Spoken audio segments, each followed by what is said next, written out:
He's going to tell you some things about what he believes is coming in November, and things could get really dicey in the days ahead. So we need to pray for him. We need to pray for our president, our nation, and pray that this get fixed. Because here's the thing, and this I believe is not exaggeration. If we don't fix this, our country's gone as we know it. So it's that important. It's not exaggeration at all. So let's pray. Father in heaven, we come before you today knowing, God, that you worked a lot of miracles through a lot of people to bring this nation into being, to maintain it.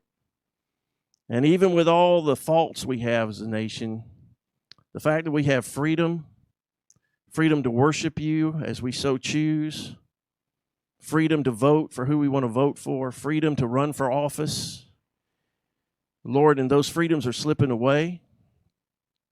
Our elections have been hijacked. We know that, and manipulated. God, we ask for your mercies, for your help, for your intervention like you intervened during the Revolutionary War and thereafter. We need you, Lord, and I pray right now for Dr. Frank. I know that it's very exhausting traveling this country, speaking in place after place after place, being away from his family. Lord, I thank you that he's a patriot. He's a man of God, that he loves you and he loves our country. And I ask for your blessing upon him, your anointing upon him. I ask for your protection around him. I pray, God, that you use him mightily. And Lord, we pray for our president that, Lord, he will do whatever is necessary to save our country. I pray all of this in Jesus' name. Amen. Dr. Frank.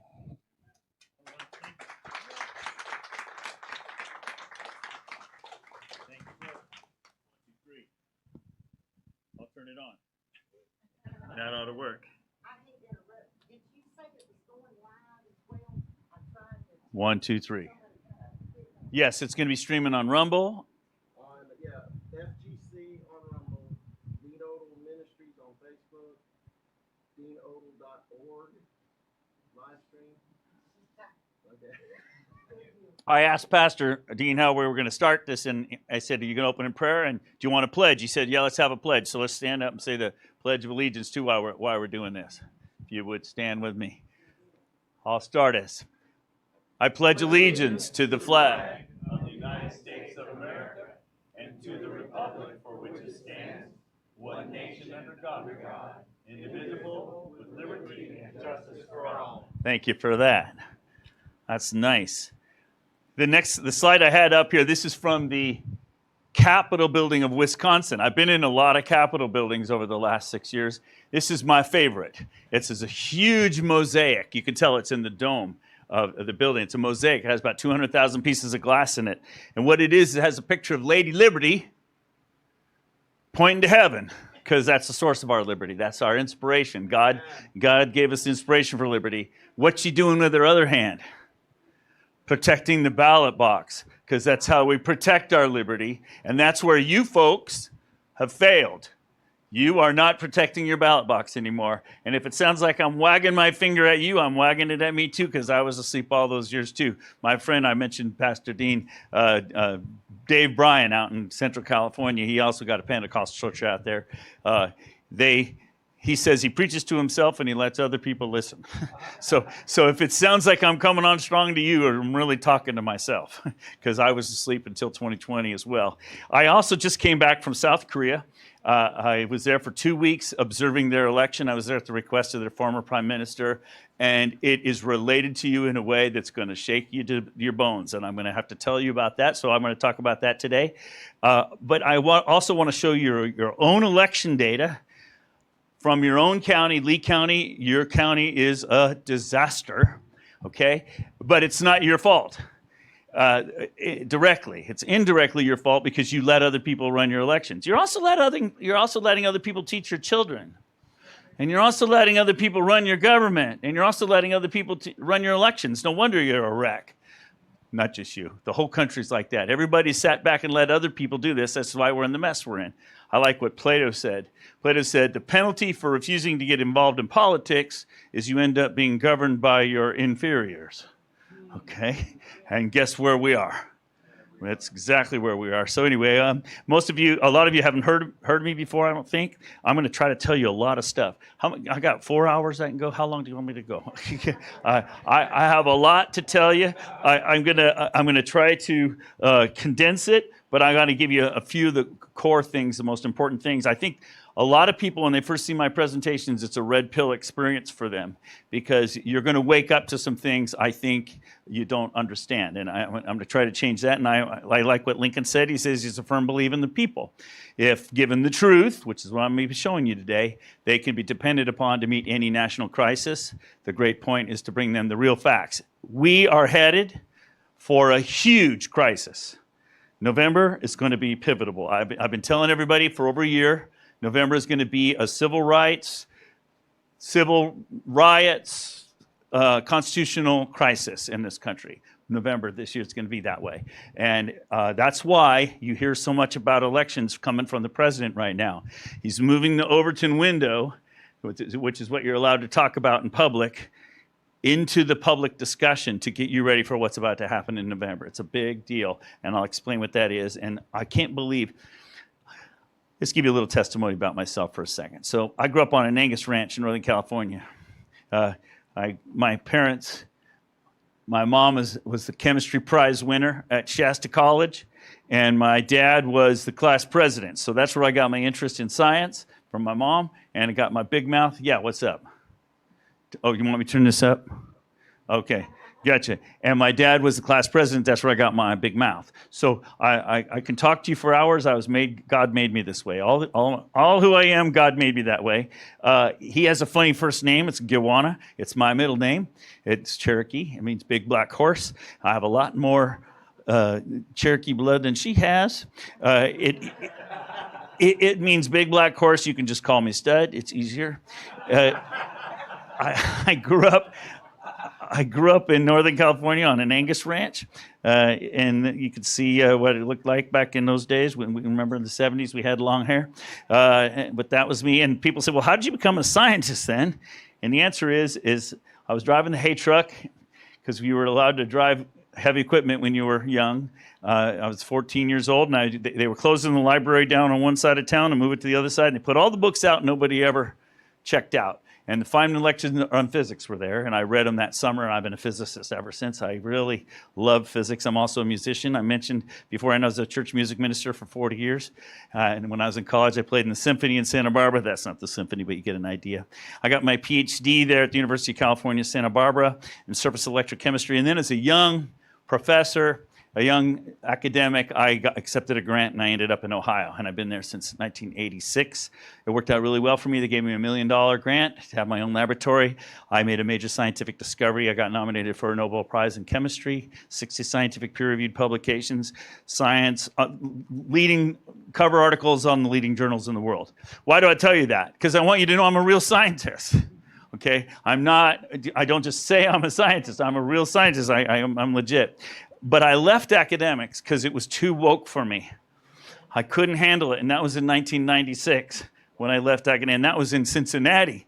And what did Mark Twain say about Cincinnati? He says when the end of the world comes, he wants to be in Cincinnati because it's always 10 years behind the times. So if you knew that, I left the academics in 1996 because it was too woke for me, I'm a pretty conservative guy. I'm very conservative. I have been married 44 years to my lovely bride, and I have 3 beautiful children. My oldest daughter, Nellie, has Down syndrome. She's awesome. She's like an amazing gift from God for us. And my daughter-in-law is going to give me my first grandbaby this December, so I'm pretty happy about that. Yeah. So... since I'm in church and it's on Sunday, I just want to give you one little sliver of my testimony. So when I was in high school, I was really struggling. Not with my faith. I've always believed in God. But I had questions, and nobody could answer them, and my pastor couldn't answer them. It's a good thing C.S. Lewis was out there because I read just about everything he ever wrote. It helped show me that Christians aren't stupid. But most of the people I would ask questions they couldn't answer. And I was struggling. I'm a young scientist, all the debates between science and faith, and I needed help. So I had a scholarship to Stanford for physics.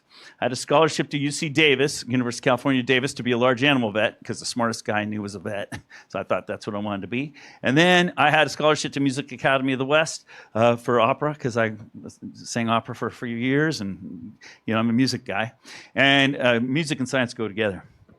And I couldn't, but I had all these questions, and I couldn't decide what I was going to do. So I decided I was going to go to Bible college for 1 year, and I was going to find out all the answers, and then I was going to go, and I found Westmont College in Santa Barbara, a Christian liberal arts school, and I was at very high academics, and I picked out my victim professor who was going to be, I was going to ask him all the hard questions.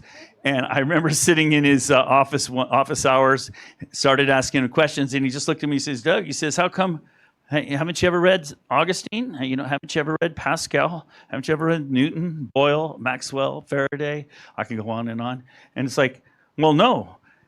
See, we think there's a conflict between science and faith in our culture because nobody reads what the scientists actually wrote.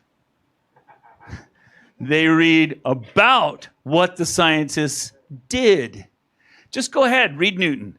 The introduction to his book, Principia, probably the most important book in physics ever written, is dedicated to God and his worship of God. He sees his science as his worship of God. There's no conflict there. In fact, Newton wrote more on Christology than he wrote on science. Okay, did you ever learn that? But you learned Newton's laws, didn't you? Okay, or if you read Copernicus, you know about the revolutions of the planets, Revolutionibus. But did you realize he was a priest?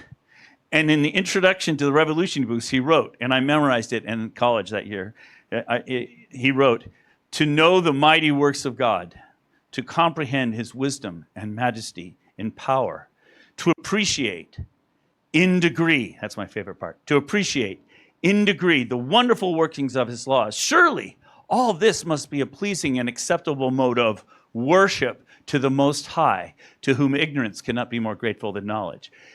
These scientists didn't see science in opposition to God. They saw their science as their means of worshiping God. When you explore nature, you're exploring creation. And a simple example I give is my special needs daughter, Nellie. When I go home, she always does a little painting for me, with crayons, a little drawing. And she gives it to me, Daddy. And I don't just take it and set it down. Thank you, honey. No. I sit her on my lap. We look at it together. Oh, you painted a tree. Oh, yeah, it has brown bark and green leaves and the sky is blue. What am I doing? I'm communing with her. I'm fellowshipping with her about her creation that she gave me. That's what I do when I'm doing science. I'm communing with God. I'm sitting on his lap. Oh, isn't that cool the way you made that tree, God? You got xylem and phloem and chloroplast and respiration. And isn't it interesting how the atmosphere works and the right kind of light makes it to the chloroplast? And, in other words, it's not in opposition at all. My science and faith go right together. So anyway, I need you to know I'm a real Christian, and I go around the country talking about science and faith. In fact, the last 6 weeks I've preached 3 Sunday mornings. I could have preached here, except I was driving up. But I keep the sermons fun, though, and I'm keen to keep today fun for you as well. And just to give you an example of how it's fun, I sometimes like reading the Bible as a scientist would.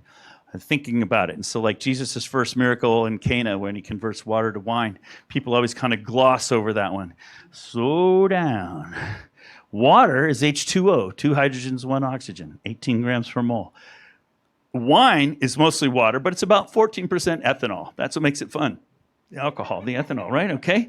And that's C2, has 2 carbons, H5OH. So where did the carbon atoms come from? He started with oxygen and hydrogen, and he ends up with carbon, oxygen, hydrogen.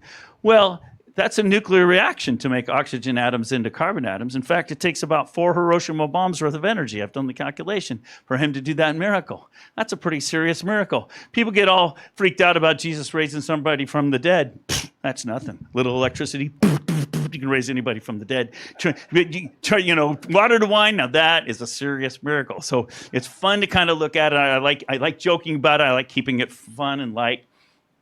And, dealing with questions like I don't live far from Ken Ham's Creation Museum and the Ark and whatnot. And so I would have to deal with these questions. But I could go on, but that's not the topic of today. But I just wanted to give a little testimony since it's Sunday and since you know a little more about who I am, what I'm doing. All right. I think that's enough about me. I think I gave you you know who I am.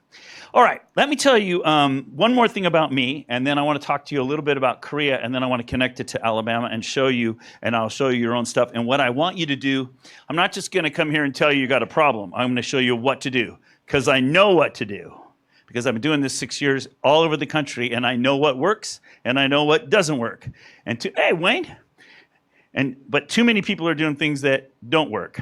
So what you need to know about me is that I'm a modeler. And ever since college, 79, 80, 81, right in there, I discovered Fourier transforms and I discovered differential equations, and I've been addicted ever since. I love applying mathematics to the real world and to the social world and elections. And I started predicting every election, every presidential election since 1980, and I succeeded. I predicted every one until 2020. I even predicted Trump was going to be president in 2016, 13 months in advance, when there were 17 people in the primary. And I put all my predictions on social media and showed everybody why I thought that. The odds were 2-1 that it was going to be Trump, and people thought I was insane, but I was right. And the odds were 20-1 that he was going to win in 2020. And he didn't win, and I was at complete loss. I didn't know what happened. How could I miss? I've been right my whole life, and suddenly I was way off. What could have happened? So anyway, I modeled climate, and I modeled sunspots. I modeled COVID. In fact, that's what made me famous around the country during 2020. I was modeling the number of people dying in every county in America. Every week, you could go to my websites to find out how many people are going to die in your county that week. It sounds morbid, but it's all mathematics, and it's pretty predictable.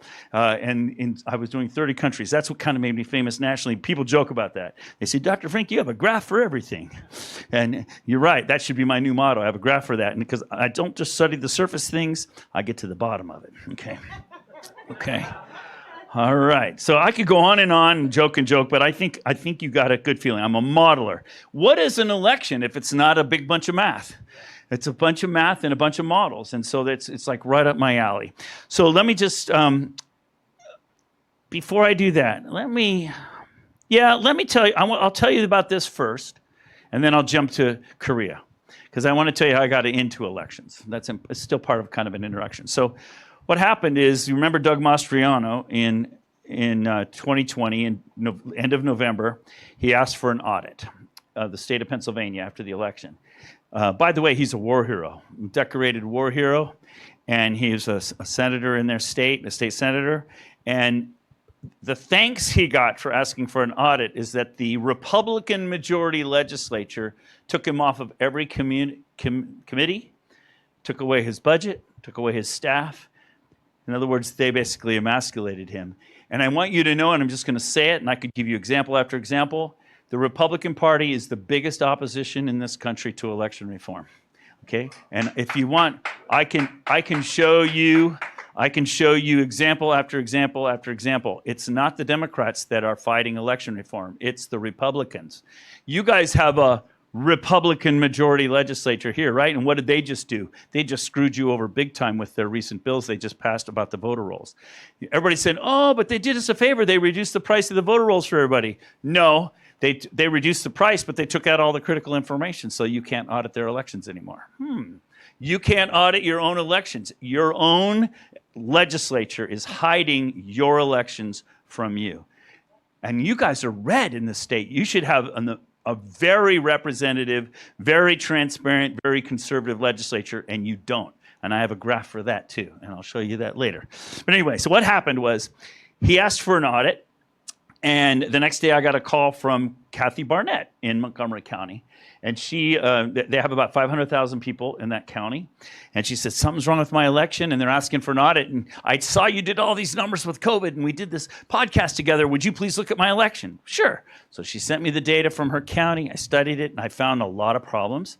So she introduced me to the legislature, the Senate, and the House. I showed them my results, and they liked what they saw. They put me on the audit committee. So I got to be on a small team, 6 people, that audited the 2020 election in Pennsylvania. This is important. I got to see anything I asked for. I had subpoena power through the legislature. People talk about the audit in Maricopa and Arizona. That's nothing. That was not even close to a full forensic audit because we were denied what we were asking for. Pennsylvania, I got to see anything I wanted. Long story short, because I could talk about Pennsylvania for a long time, but one part of it you need to hear, which I'm about to tell you. So what did I do? I got all the data, I built models, and I looked for deviations from the models. That's what I do. I'm a scientist. And I found a whole bunch of fraud in 2012 in Montgomery County. And I brought it to the attention of Russ Diamond, the legislator. And he goes, yeah, he says, we know about that. Here's the conviction. They already had the court case. They caught a guy stuffing 10,000 ballots. Stuffing 10,000 ballots. Okay? In other words, stuffing means people didn't vote. Ballots were put in using people's names. You understand? Stuffing ballots, okay? So what happened to the guy? Oh, they slapped him on the wrist, told him he can't do it again. Okay, that was 2012. So I looked in the same neighborhoods and the same problem, the same methodology. 30,000 ballots were stuffed in 2016. Okay, if you're getting paid per ballot, you do, and nobody's prosecuting you, why wouldn't you keep doing it? That's what happened. So that was 2016. So then along comes 2020, and I was analyzing 2020, and I just want to tell you this one story.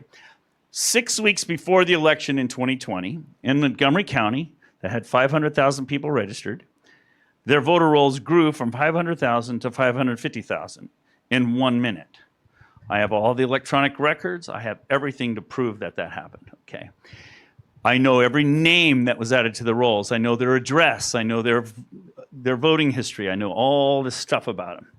And I thought it was a little surprising that 50,000 people were all added in 1 minute. I thought that was a little surprising. But I figured maybe just the county clerk kind of let them all collect and turn them all in at once to get ready for the election or something like that. But I tracked those 50,000 people through. They added 50,000. Every one of them voted in 2020. And then every one of them was taken out of the rolls by the end of December. And that was strange to me. So I called Russ Diamond and I said, I need to talk to the Secretary of State. And I got all my graphs and data already, man. I was ready. I got you now. I got you now. And I got her on the phone because she had to answer because of the formal audit of the legislature. So I had Senator Bookvar on the line and I said, okay, here are this 50,000 people. Here's a few examples. All of them were just added right before the election. They all voted and you removed them all from the rolls. Why did you remove them from the rolls? That's my first question. And she answered, because they moved away. That completely caught me flat-footed. I was not ready for that, and I was kind of embarrassed because I had never even thought that 50,000 people would all be added, all vote, and all move away. That never even occurred to me as a possibility. So I said, well, thank you very much. I'll look into that, and I hung up. I was kind of embarrassed, actually, because I went to all the trouble to get her on the phone, and I felt stupid. So I started looking these people up, and she was right. They had all moved away. Every one of them had moved away 10 years earlier. So what was happening, long story short, is people were taking old copies of the rolls, putting people back in who had been there 10 years or earlier, back into the rolls and using those names to stuff ballots. And then the state was coming in December and doing voter roll maintenance and using the post office records to remove everybody who had moved away 10 years or earlier. So we knocked on 1,600 doors to confirm what we'd found, to make sure it was real. I had 100 volunteers knocking on doors for 3 days. We confirmed everything. I went to the legislature. So my first red pill was the fraud is real. Okay? This isn't a conspiracy theory. And the second red pill for me is when I went to these guys and showed it to them, I was expecting them to say, this is like the second week of December now, 2020. I'm expecting them to go, oh no, we got to decertify this election. Nope. They said, oh, that isn't the way we do it, Dr. Frank. This is politics. We're going to start the second week in January holding a series of public meetings, and we'll let you present your evidence then, and then we'll decide what to do about it. I'm like, no, you can't wait till then. You have to decertify the election now before the next administration comes in. This is a bad thing. And I was working a little bit with the White House at that time, and Trump was waiting for one state to decertify, and then he would have nullified the entire election. He had the authority to do that from his 83rd executive order, what he did in 2018. But anyway, that's another topic. I'm not trying to take us down there yet. I'll get you back to that. So anyway, that was a shock to me. Red pill 1, fraud is real. Red pill 2, they're not going to fix it. So I was mad at them. So I started downloading all the data from Florida, North Carolina, Ohio, and Colorado because that's available online and I could get it. And I ran all my algorithms and models that I developed in Pennsylvania on those, and guess what? Just as much fraud in Florida. Almost as much fraud in Florida as in California. Same as in North Carolina and Ohio. And I met with the Secretary of State of Ohio, Frank LaRose, and showed him the fraud. And I was expecting them to go, oh no, we have a problem, we have to deal with it. No one will address this problem. Even when you hack into the elections right in front of their faces, they will not. It's like the third rail of politics. Any politician who addresses election integrity is eliminated by the legislature. I'm telling you, I could give you example after example. So anyway, I'm trying to make a long story short so you can see how I got into this and what you need to understand about your elections. So what happened is we had 4 Supreme Court cases from Montgomery County. I was in 2 of them. My evidence was in 2 of them. All of those Supreme Court cases were rejected by the end of February, and I was at a low point. And I went to my wife at the end of February, maybe it was the beginning of March, and I said, honey, we've lost our country. The legislatures are not going to fix it. The law isn't going to fix it. We're in trouble. We're in trouble as a country. We've lost our elections. And I didn't know what to do about it. And then the next day, Mike Lindell called me. He said, hey, I heard about your work in Pennsylvania. I'm doing a movie. I'm doing a series of movies, and I'd like to feature some of your work in my upcoming movie. So I went down to Nashville, met with him, and we made a movie. We filmed together for 3.5 hours. He was originally going to just take some of that and put it in a movie, but he liked my work so much, he made a whole documentary just on my work called Scientific Proof. Suddenly, 12 million people knew who I was in about a week, and I started getting phone calls from people all around the country. Dr. Frank, please come help us. Something's wrong with our election. Then Mr. Lindell's third movie came out, Absolute Interference. There's another 30 minutes. In that it's about a 2-hour movie, and the first 30 minutes is my work, more of my work. And so suddenly my messages are piling up on my desk at home from people calling me. I didn't sign up for this. I didn't know I was going to do this. And then President Trump invited me to be his keynote speaker for his first rally after he was out of office. He said, Dr. Frank, explain to the world how they stole my election. And so now I'm like famous now. Everybody knows who I am, but everybody's asking me, come help us, come help us, come help us. Well, I got bills to pay. I got a family to support. I got, lawn to mow, okay? And so I prayed about it. I said, okay, God, is this what you want me to do? I'll go. I promise. I felt like I was being Jonah. I was debating whether to go to Nineveh or not. And I decided I would go the easy way instead of getting swallowed by a whale and puked up on the beach all bleached and stinky. So I decided to go to Nineveh, and I went upstairs and I talked to Donna, my lovely bride, and I said, honey, I'm going to set aside my income for 6 months. We're going to save the country, and then I'll be back to work. That was in March of 2021 when I told her that. So then I had to decide, okay, I've got the huge stack of messages. Who do I go to? 70. Who do I call first? I don't even know what to do. So I prayed again. Okay, God, I don't know how to prioritize this, so I'm going to let you prioritize this. Whatever's on top, that's what I'm doing. Okay, so shuffled them up. Tony Shoup, Pennsylvania. It just happened. So we set up Audit the Vote PA, and that was a great 30-minute phone call. And as I hung up with her, my computer went bleep. And there was a lady in the state of Washington, Carol Lee is her name. And she said, Dr. Frank, we got problems in our elections. Will you please, it was the message said, Dr. Frank, we got problems in our elections. Please call. And she gave me a phone number. I said, okay, God, whatever you put in front of me. So that's it.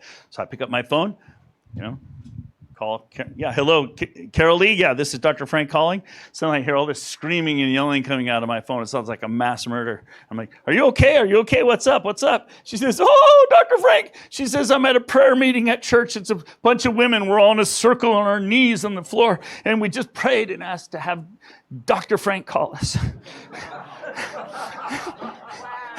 and I'm telling you, that has been my life since I have given over my life in service. I tell you, It is crazy.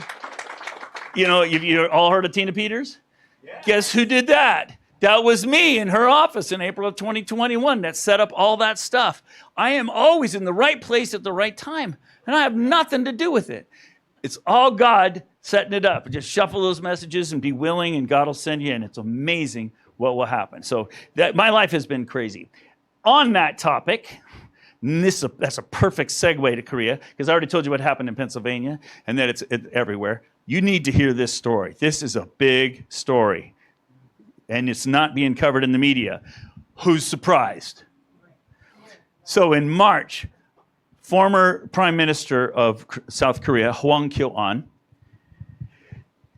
he was Prime Minister when Trump was in his first term, and his interpreter, I got to put the pointer on here, his interpreter, Jennifer, he presented for 10 minutes at CPAC, and he said, America, we're in desperate need of your help. We're losing our country from corrupt elections. Sound familiar? So, of course, Mr. Lindell's there, and so, of course, they connect, and they have a conversation afterwards, and they agree they're going to form a joint team, an American-South Korean team that's going to work together to figure out election fraud. And so Mike called me and said, would you please take a call from their team?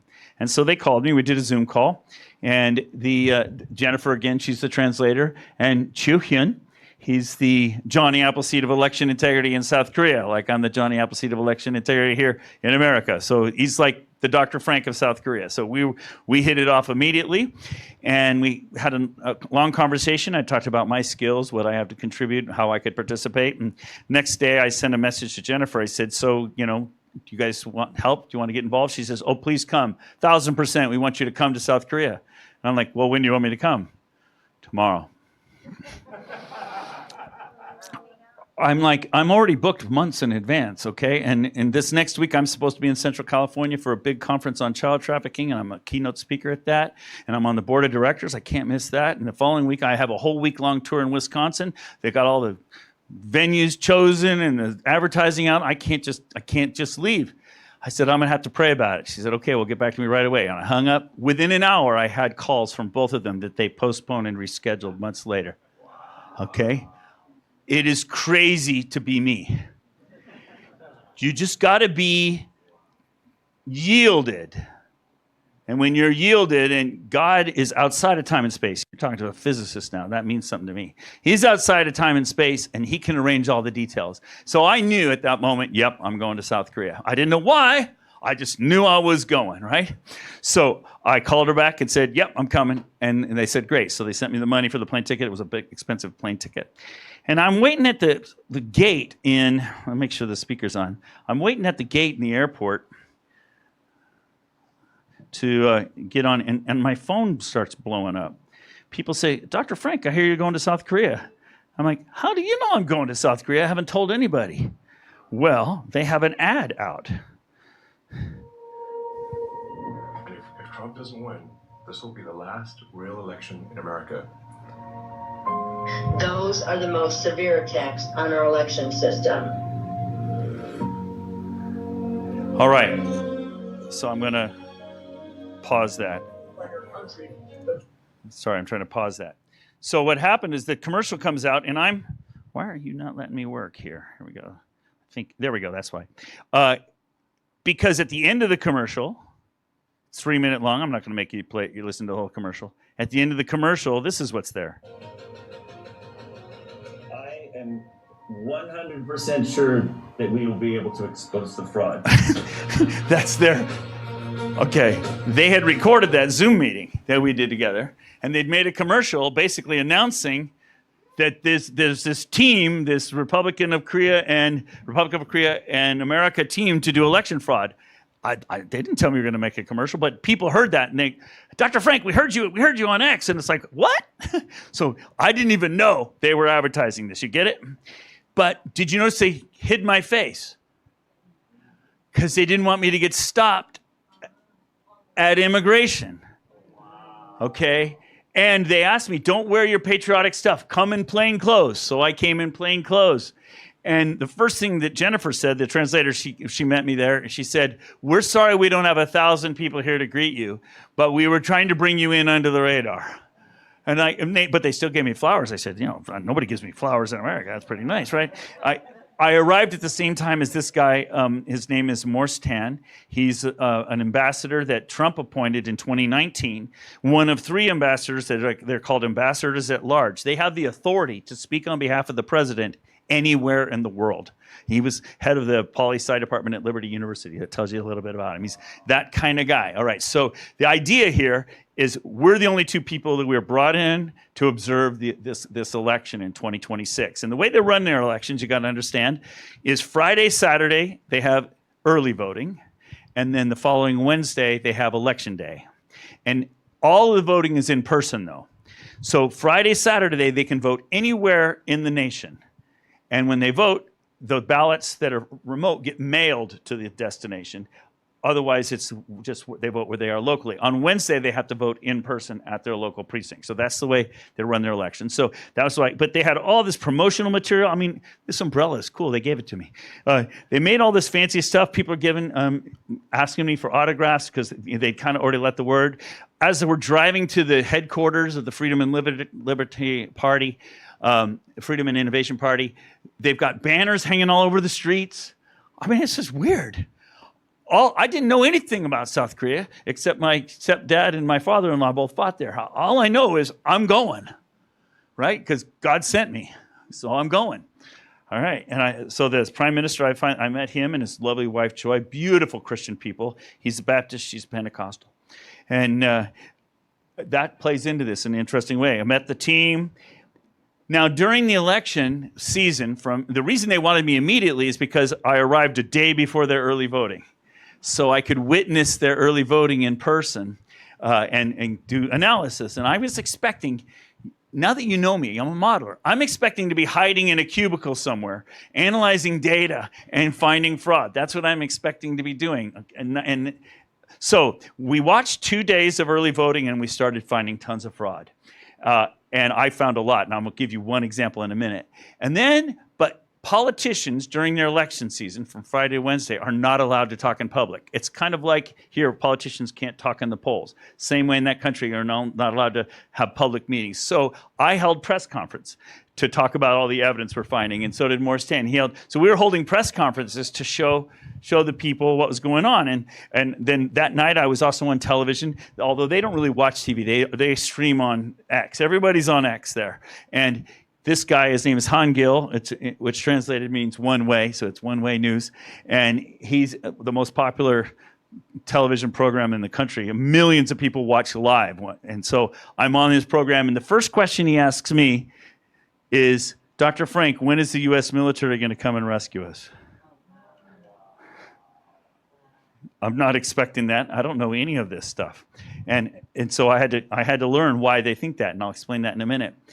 So while I'm waiting, though, for Election Day, and in the evenings I'm crunching away on the data, I went and visited the Ministry of Information, the NEC, that's the National Election Commission. You notice I always take selfies of myself wherever I am, and I just did one out in the backyard here. And I post them online a lot of times so people know where I am, right? This is what I am, this is where I am. People want to know where I am and follow. And then I made a mistake. I visited AWEB, the Association of World Election Bodies. It's in the northern part of South Korea, and I took a picture of myself in front of that. And the next day, I'm on the cover of their conservative magazine because it's a faux pas to mention in public AWEB, because the South Koreans are ashamed of it, because it is the headquarters for the World International Election Fraud Cartel. It's where election fraud is exported all over the world. China uses it as its export hub. And the South Koreans are very patriotic, very pro-American. 9 out of 10 people are anti-communist, pro-American, pro-MAGA. They're all going around, fight, fight, fight. They love Trump. And so they're ashamed of this. So for me to take a picture in front of that was a faux pas, but it turned out to be important because now everybody in South Korea knows who Dr. Frank is and that Dr. Frank is there. Did I choose that? No. It's one of those amazing, stumbling, bumbling It's a good thing that God uses the foolish things of the world to confound the wise. That's all I can say, all right? It's pretty good. And so the next day, I'm a K-pop star. I didn't do this, right? But suddenly everybody knows who Dr. Frank is, and we're the four musketeers here to rescue South Korea, which is now a communist country. Have you heard that in the news? South Korea is now a communist country. Huh. Wait a minute, how can that be? They're a free republic. They're one of our best allies. They fought in the wars with us. I'm about to tell you. So now it's Dr. Frank and Hwang Kyo-wan and Morse Tan and Attorney Park, the four musketeers. They're here to rescue. And people are constantly saying to me, when is America coming? When is America coming? We're waiting. We need them to rescue us because we're turning communist. We need their help. We need it like back. And then it occurred to me, I remembered something. Remember this movie from 2021, Absolute Proof? Mike Lindell published these electronic communication traces, which we got from Space Force, by the way. I can now say that since it's now declassified. Where are all those communications which are landing in Alabama, among other states? Where are all those communications coming from? Huawei, China, which is why the president mentioned them in his speech a month ago. And what's the other major hub right here? AWEB, South Korea. In other words, it is the world exporting hub of election fraud right there in South Korea. And if you don't believe me, just look at what Kash Patel hinted at last year, but now more detail is out. During 2020 election, a month before, in October, the FBI seized 1 million fake driver's licenses and 1 million fake ballots corresponding to those fake driver's licenses outside of Detroit. And that's only one of several examples I know about. I just want you to think about what that means. Everybody thinks that machines are flipping ballots. That's not correct. The machines play an important role. They are reporting in real time what ballots tallies are and who's voted. The way the elections are being stolen is by stuffing ballots. That's 1 million ballots that almost made it into the election. It doesn't matter whether you count those with machines or count those by hand or count those standing on your head. I always tell people, oh, Dr. Frank, we want to do an audit of our election. We want to do an audit. I'm like, well, how are you going to do an audit? And they say, oh, we're going to do a recount of the ballots. Don't waste your time. You'll just do another Maricopa and make us all look stupid. I said, I always like telling people, it doesn't matter how many times you count the cash in the register. What matters is how many of the bills are counterfeit. You can count those ballots as many times as you want. You can count them with machines. You can count them by hand. That's the wrong way to audit an election. Because when you've done the recount, everybody says, oh, see, there's no fraud. No, you counted fraudulent ballots.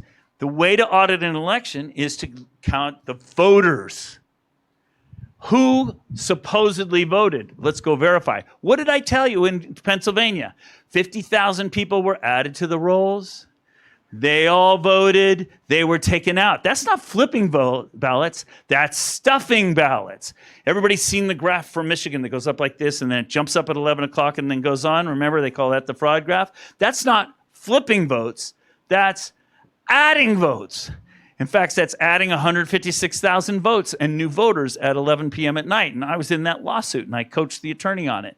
And the attorney asked the judge, we want to see the list of the names of those 156,000 people who all showed up at 11 o'clock at night and suddenly got registered and voted. And the judge ordered the Secretary of State, Whitmer, to give us the list of names. And she said, okay, I'll comply with the court order, but it'll take me 2 years to compile the list.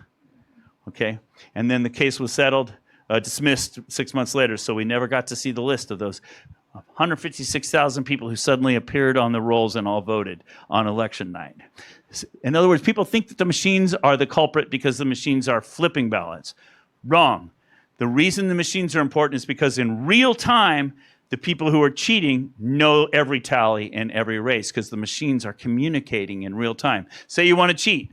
Say Dean's behind in his lieutenant governor race. He can know how far behind he is. Oh, I need another couple thousand votes. So let me look over here. How did you know that? Because the machines are accessible. And so you come over here. Oh, who hasn't voted yet? Let's find another couple thousand people who haven't voted yet. Let's stuff ballots using those names. That's the way the cheat is happening. That's why you need to audit the voters, not the ballots.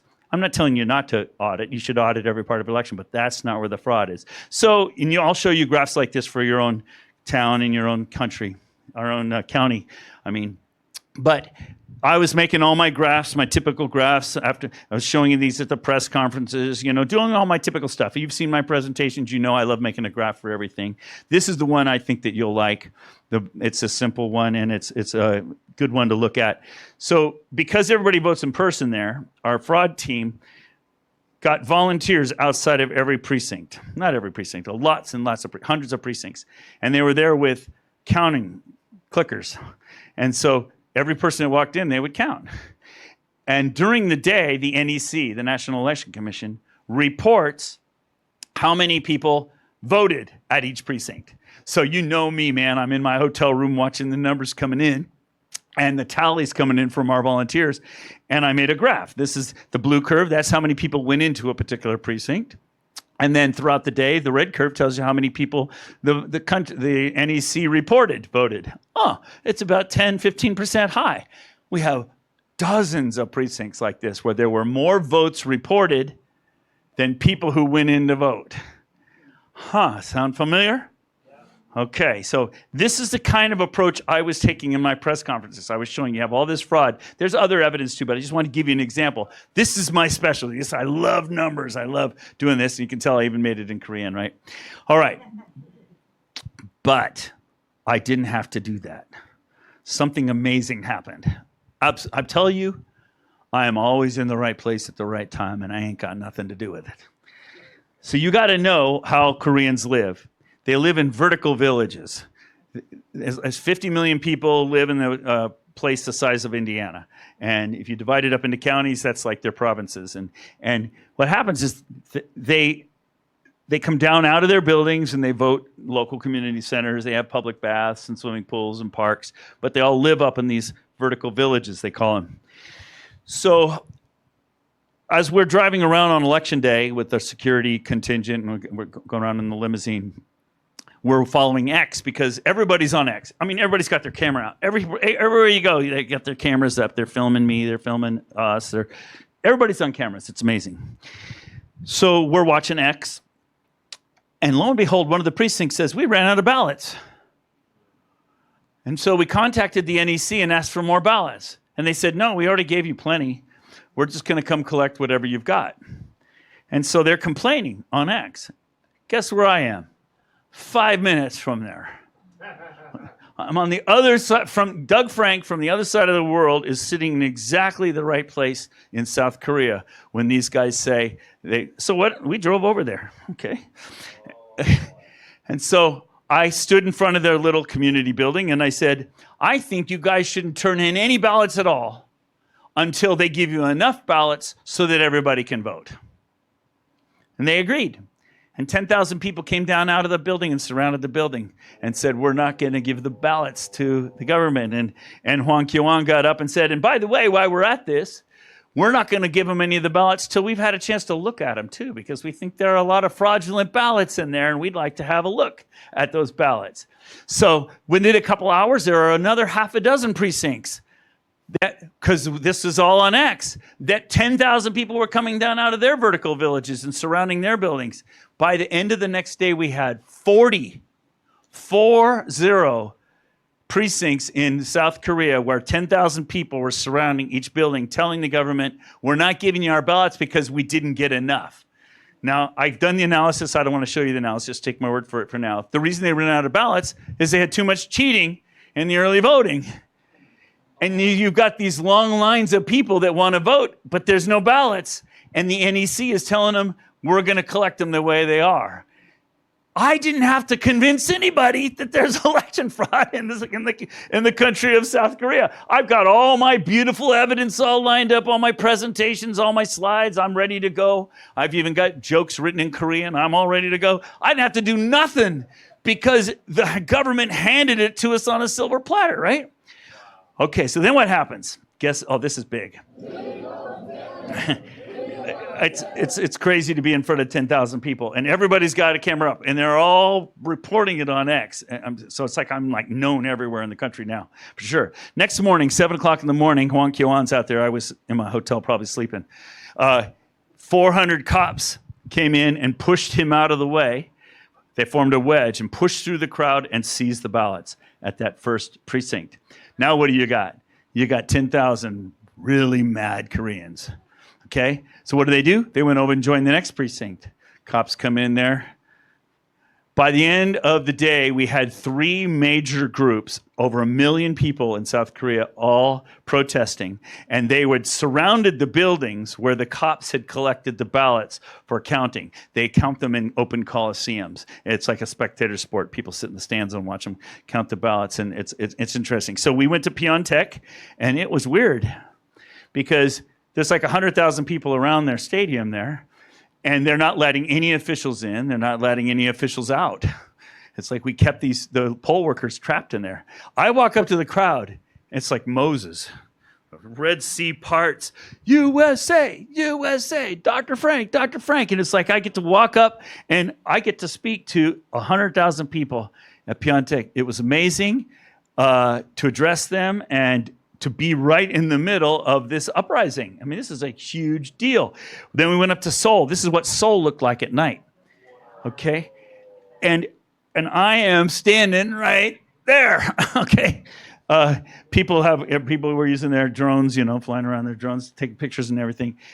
And there were about 300,000 people there at the Seoul Coliseum, surrounding the Coliseum, basically telling the government, we're not giving you the ballots because we want a re-election. And they're all shouting, re-election, re-election, fight, fight, fight. We go together. Single-day elections, paper ballots. Sound familiar? I wonder where they learned all that. Okay, but anyway, that's what was happening. The director of the NEC resigned, which was, if you know Asian culture, that is huge, okay? Now, I got to show you this.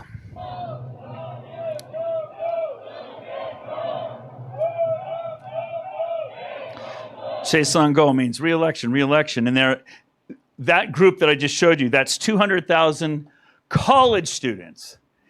And, look at the flags. What flags are they? American flags, Korean flags. They know they're desperate. They need us. When those 400 cops came in to take the ballots, they're completely disarmed. They have no guns in that country, not even the cops.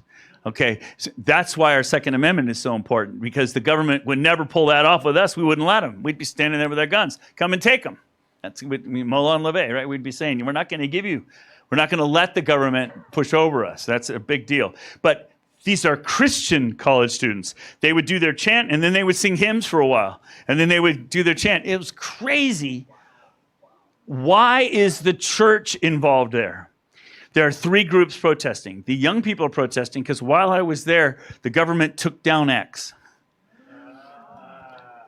And then they took all the kids off and then raised it back up, and they made it illegal for the kids to be on X because they're trying to stop the information from getting out. And so the kids are all out because they realize they're in trouble and the government's after them. The old people remember the Korean War from 1950 to 53, and they remember that when the 38th parallel was set up, everybody north of that who's a Christian was slaughtered. It was martyred, and they closed the churches. So the old people remember communism, and the churches are there because they know it's an existential threat if their country becomes communist, because what just happened there. So those are the 3 groups it's amazing they're protesting. In fact, I got to speak at the largest Methodist church in the world, 140,000 members. And after I spoke, the minister got into the pulpit and said, our country's being stolen from us through election fraud. Okay, the churches recognize the existential threat. Our churches in America don't. Maybe this place accepted. There are a few places. Satan, the first thing communism attacks is the churches. So I spoke at that one. That's 140,000 members there. I spoke at this Baptist church. They have about 80,000 members here. It was amazing. When I walked into this building, they were singing, "This is my Father's world." It was awesome with full orchestra. So, of course, I had to sing. But they were singing in Korean. I was singing in English. But it was awesome. All right. So I wanted to get the word out. So every morning I was on Lindell TV with Vanessa Broussard, and I was telling the world. But no mainstream media is covering this. Can you imagine 1 million people are protesting this upheaval in one of our finest allies, and nobody is talking about it? You want to know why nobody's talking about it? Because they would have to say they're being taken over by communism and through corrupt elections. Aren't these the most secure elections in the world? At the end of one of my press conferences, the former director of their CIA, they call it the NIS, gave me this book. It's a preprint in English of a book that's already been published in Korean. So it's not out. You can't buy it yet. Maybe it'll be on Amazon this month or something like that.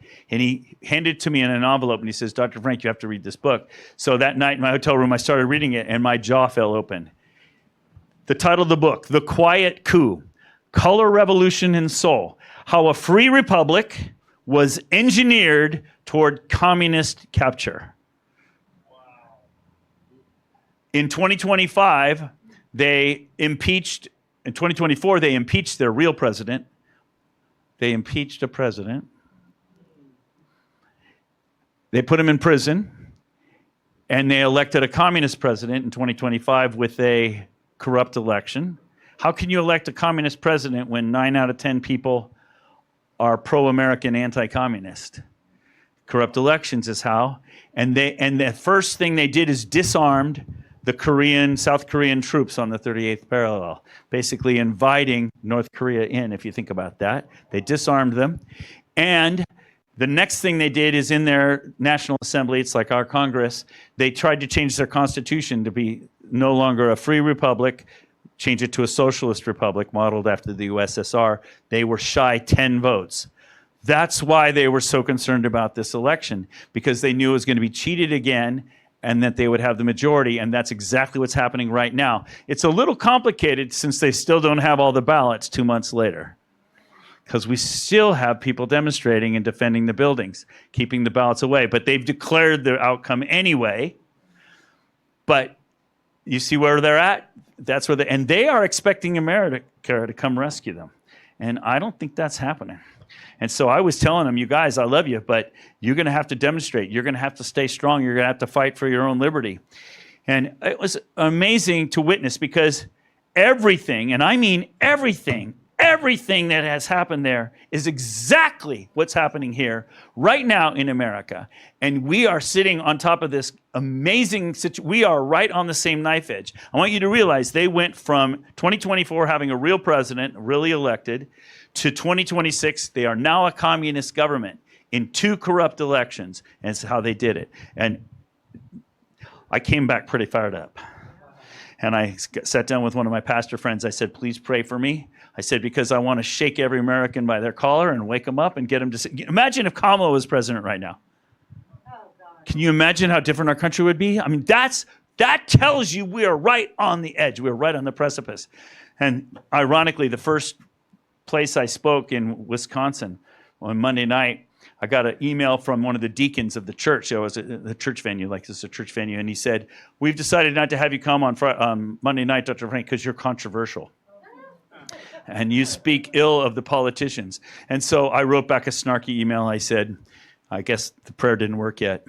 I wrote back a snarky email and said, yeah, I guess you wouldn't have Jesus Christ or John the Baptist there either, because they spoke ill of the government and they challenged the morality of the leaders. So I guess you wouldn't have him either. And so the pastor called me the next day and we had a nice little conversation. And I actually did get to speak that night. But I went and told them right to their faces. I said, you guys are chicken. You need to step up. If you're following Christ's example, Christ was no mamby-pamby savior. He took a whip and he went and he cleaned the temple, baby. That's no mamby-pamby wimpy guy. You got to take it on. So anyway, I'm getting off topic. Let me play this one last thing. I want you to notice, though, that everything, universities, post office, legislature, law, every branch of every institution in their society has been infiltrated just like here. And they're engineering us to that moment. And I'm going to show you more, but November in this country, same thing. We're going to have a major issue in November. There's a reason why Trump is talking about election fraud. It's because, and foreign interference, because his 83rd executive order, I should show you a copy, gives the executive branch the authority to intervene internationally, declare a state of emergency, freeze funds, freeze the process in the case of international interference. Why is he talking about international interference? He's preparing us for what's going to happen in November. And your state, in particular, Alabama, is fighting the federal government right now, refusing to give over your voter rolls. I don't know if you knew that, but you guys are right. You guys are going to be one of the epicenters. Let me play this, and then I'm going to be done with Korea. But you needed to know that this was real and that this is imminent. And I just gave you a real life example where it is. But this is amazing. So I'm in the car with and the entourage, and I'm with John Kim is his name. He's one of the most popular podcasters in the country, a very conservative guy. And he says, I want to write a letter to America. I said, okay, great. And I took out my pad and I said, okay, you dictate, I'll write it down. And he started talking, and I said, stop. I took out my phone and I recorded it. 3 minutes. I want you to hear this 3 minutes. This is authentic. This is real. It really happened. This is John. I have a letter to America. Dear America, I'm a husband, father of 3. Well, 140 years ago, you came to our land and you taught us the Bible. So now I'm saved. Thank you. Thank you, America. In 1950 to 1953, you came to our land again. You fought for us. You protected us. Almost 36,000 American soldiers died, and more than 100,000 American soldiers got injured. You came to our land to protect us. You bled and died for us. You bled and died instead of us. Thank you. So I'm alive. And still, you're in our land. You're still protecting us. Thank you. And I'm sorry I didn't thank you enough. My brothers, sisters, fathers, mothers in America, in Christ, thank you and love you. From now, we're not gonna just ask for help. We wanna fight for you now. America is the strongest country, but America is fighting a lonely fight. You have your family, brothers, and sisters here. From now on, we want to fight for you. America has to be stronger and wealthier. We want to make America stronger and wealthier and greater to protect people, protect the world, to protect freedom of faith. And thank you. So please help. It could be your words, military, finance. Give me some weapons so we can fight for you. Fight for freedom. Fight for freedom of our faith. Thank you. Love you, America. I'm always in the right place at the right time. The most important thing he said, I think, America is fighting a lonely war. He realizes if we go down, everybody goes down. We are the defenders of liberty. We are the beacon of liberty in the world, and they know they've lost their country, which is why they're so desperate for us to come and save them. But we're asleep. We are asleep as a country, which is why I just want to grab everybody by the scruff of the neck and shake them. Thank you. John's cool. Since I'm in church, I'll tell you a little tidbit. I was having breakfast with him the first morning I was there, and he told me his name in Korean, and I was trying to pronounce it, and it was tough. And he says, I'll tell you what. He says, I've never adopted an American name before, but a lot of my friends have. What do you think my American name should be? And so he said his name again, and it kind of sounds like John. And I said, what does your name mean in Korean? He says, it means a person who reveals. I said, well, I know what your name is. It's going to be John, because John is a revelation. And so he adopted that as his name. And so for the whole life, I gave him his name of John. It's crazy. But anyway, John Kim, great kid. I met his children, beautiful wife and children, and it's just amazing. He realizes his children are going to grow up in a communist country. And I could tell you more stories, but I think I've given you the nub of what you need to know. This is real. This just happened, and the same thing is happening here. The fight that you are engaged in is not merely for Lee County. It's not merely for Alabama or the United States. It's for the whole world. And it's a war between good and evil. And this is it. This is happening now. And November especially is going to be a big culmination. So now I got to bring you back to Alabama. Whew. That's a strong story, isn't it? I need to get it shorter, but it's important. It's hard to take any of that out. I already cut out a bunch of fun stuff. All right. So I've been doing this for 6 years, 25 out of 30 days a month on the road. I've given over about 1,100 presentations now. I've got a PowerPoint for every one, so I can back up my claim. People think they know what's wrong with the elections. Like, I love Mr. Lindell. He's a patriot. He's put everything of his life into election reform. He talks about the machines all the time. We got to get rid of the machines. Is he wrong? No, he's right. We got to get rid of the machines. But that isn't the only problem. There are 12 problems, at least 12 ways to cheat the elections, and those are just main categories. There's categories under categories. So when I ask people what is wrong with our elections, Mike Lindell would say, we got to get rid of the machines. We got to melt them down and make them into prison bars. That's what he would say. And he's not wrong. We need to do that. But that's only part of the problem. Here's the problem.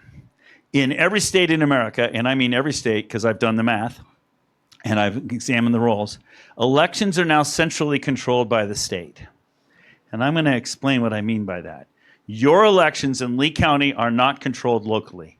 They are controlled at the state level. And I'm going to show you that that is the case. I can prove it to you. I'm going to give you the numbers and show you your own voter rolls.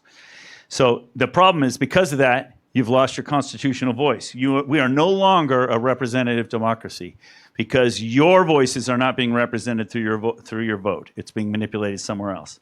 Let me give you a simple example. So when I was in college, back in the 70s, we had a central computer on campus. It was a VAX computer. Some of you might remember those VAX computers. And then around campus, they had these terminals. We called them dumb terminals because they didn't do anything. They just only communicated. They didn't have any files, any software. All they did was just like a keyboard to talk to the computer. We call them dumb terminals. Nothing happened in the terminal. Everything happened in the computer. Well, that's the way your elections are run. And I'm going to give you an example of that here in a second. But basically, there's a central database where all of your election is being managed, and that's up in the cloud somewhere. It's actually in Omaha, Nebraska, for Alabama. And then your clerks, whenever they want to do anything with your elections, they log in to that central database. In fact, I was talking to a clerk last couple trips back here in Alabama, and she said she hates it because every time if there's a storm in Nebraska, she can't get into the voter rolls. Okay? Because the voter rolls are not here. The voter rolls are in Omaha, Nebraska. And nevertheless, the election officials think they're in control of their elections, but they're not. So let's say that Dean Odle wants to get registered to vote. What does he do? He goes in and talks to your local clerk, and he says, I'd like to get on the rolls. Does she take out a copy of the rolls and add you to it? No. Does she log into her own computer and log into a copy here? No. She logs into the internet into the state database, which is actually in Omaha, Nebraska, and adds him to the voter rolls. Let's say that Dean Odle dies and your lovely bride goes in to talk to the clerk and says, Dean's passed away, you should take him off the rolls. She can't even take him off the rolls. She has to go online, log in, and fill out a form requesting the state to take him off the voter rolls, and they may never do it. And that happens all the time. So your clerk is not in control of the voter rolls. That's the first thing. And I'm going to show you your voter rolls, your own. We'll look you up. We'll look a couple of you up right here. You'll see it's a mess. Okay, that's the first thing. Second thing, there's 3 parts to an election. Who gets to vote? How do you vote? And then how do you report it? The results. It's got 3 phases of the election. So the first phase, you're out of control. Second phase, I always ask clerks, tell me about how your election day goes. And they describe all these things. They're so proud of all the work they do. Your clerks aren't the evil people. They're just doing their job. But they're not in control, but they think they are. And I'll show you that in a minute, how they're not in control, but they think they are. So I say, what do you do at the end of the day? Oh, I take the stick out of the ES&S machine. The memory stick that just counted all the ballots. And I plug them into the computer. Oh, yeah. And then they're tabulated somewhere out in the cloud. And what did Stalin say? Stalin said, it is enough that the people know there was an election. The people who cast the votes decide nothing. The people who count the votes decide everything. When's the last time you counted votes? When's the last time your clerk counted votes? When's the last time anybody in your state counted votes? You are deciding nothing until you are counting your own votes, until you are controlling your own elections. And that's why the title of my work, I call it, I wrote a brochure 4 years ago, Taking Back Our Elections. And I have 7 steps to teach you how to take back control of your elections, how to do it locally. We've been succeeding all over the country. There are people who think they know what to do who are failing. I know what to do, and I'm succeeding because I already made 73 mistakes. I've already iterated to the strategy that works. People need to do what I tell them, but they don't because they all think they know what to do. It's very frustrating, but I think we're doing pretty good here, Wayne. We're doing better, right? We still got some opposition here, but we're working on it. What do you got, about a dozen counties or something in the state, maybe 10? About 10 counties where I've got some teams going, and I want to leave here today, and I want there to be a team here when I leave, and I'll give you the data. We've got a state support team to help you do this. We know how to do this. You just got to listen. People don't listen, though. People think they know what to do. That's the problem with grassroots. I always tell people, if this is the Army, I'd give you orders, we'd be done in a week. But people like they know what they're doing. Okay, but that's all right. That's a whole other thing. All right, let's talk about Alabama for a minute now. All right, I'm going to start showing you a couple of graphs. You got to show graphs. It's Dr. Frank. Okay, so I've already put all this up online, so you can go to my YouTube channel and you can see all this, but I'll just give you a summary of it here. So this is your number of people in your state since 1980 up to present who are voting age. That doesn't mean they're eligible to vote. That means they're voting age. You might, because you have some people here that are not citizens. They're not eligible to vote, okay? And some of them are illegal aliens. Some of them are legal. But nevertheless, they're not allowed to vote. You notice there's a couple of glitches in the curve here. That's the 2000 census adjustment. And it looks like there's another glitch here in 2020. But basically, Alabama's steadily growing. Number of voting people, okay? This graph, the black curve, is every 2 years, how many people the Secretary of State says is eligible to vote in that election. That's your registered voters. And it's every 2 years for the general election. And you'll notice back in the 80s and 90s, it was about 70% of the voting age population. And that's good. I've been modeling elections since 1981. It was in 1979 because I predicted 1980. And a good, clean voter rolls has about 70% of the voting age population in it. Sounds slow at first, but there's a lot of reasons why it works out that way. So you had good, clean voter rolls in Alabama until 2010. Then suddenly your voter rolls started growing faster than your population. Do you see that? That's the year that your clerks lost control of the voter rolls and the state took over control of the voter rolls and it went out into the cloud. And that's the year also that the state started automatically adding people who get driver's licenses, automatically add people who get welfare, automatically add parents to the voter rolls if their children go to the local school, regardless of whether they're citizens or not. So suddenly your voter rolls started growing faster than the population, and your clerk is not able to see all the names that are being added to the rolls because she's not the one adding them. And so names are being added rapidly. Now, names are also being removed, but she doesn't know which are being added and which are being removed. So I just want you to see that. Now, if a lot of times when I sit with the clerk, they'll say, "Oh, Dr. Frank, I'm in control of my rolls." And I'll say, "No, you're not. You might think you are, but you're not." And I'll give you an example that I often give them.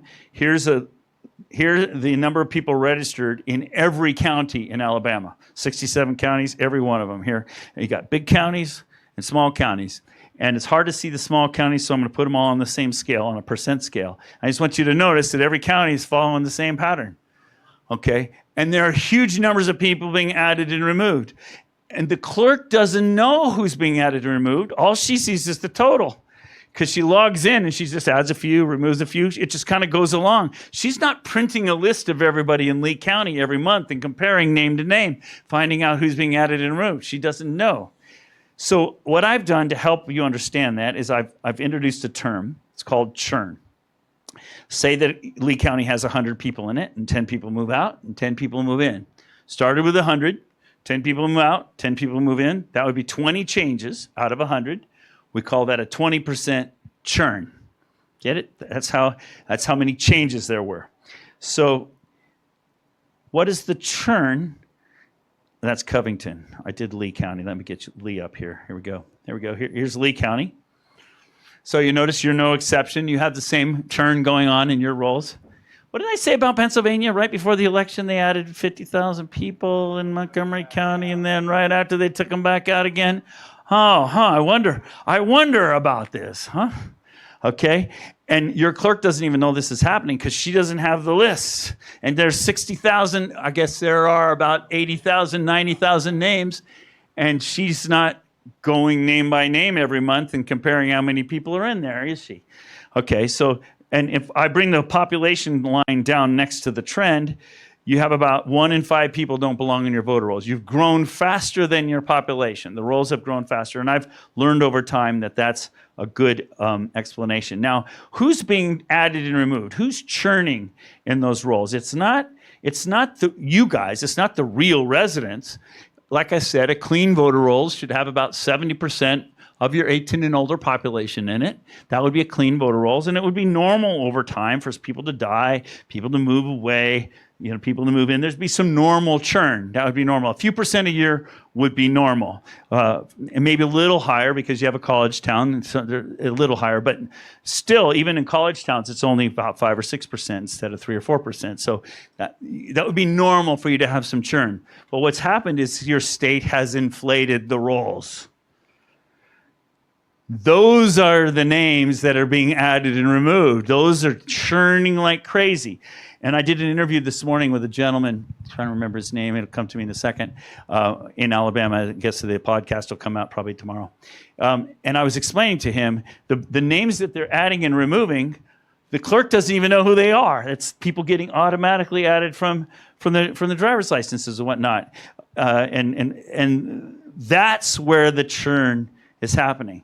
So I've calculated the churn for every county in Alabama because I have the rolls for every county in Alabama. I'll just give you an example. Here's Covington, where I was yesterday.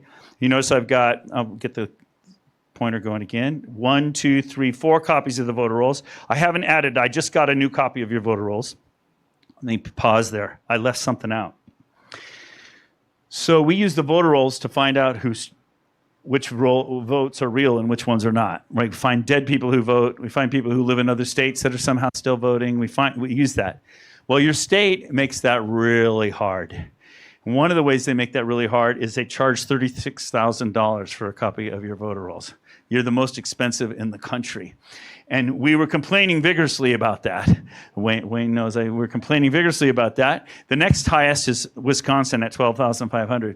So we were complaining. In fact, I was in John Merrill's office in 2021 with Mike Lindell, and Mr. Lindell wrote him a $30,000 check on the spot, and he gave us a copy of the voter rolls. I mean, that's legit. That's why you need to buy his pillows. Although he stepped down as head of CEO of My Pillow. I don't know if you noticed that. I think that was a smart move. Takes them out of the crosshairs. But anyway, that's another discussion. So anyway, you've charged way too much for your voter rolls, which keeps people out of the voter rolls. So we were complaining vigorously. So you guys passed a law this year. It was 67, was it? 267.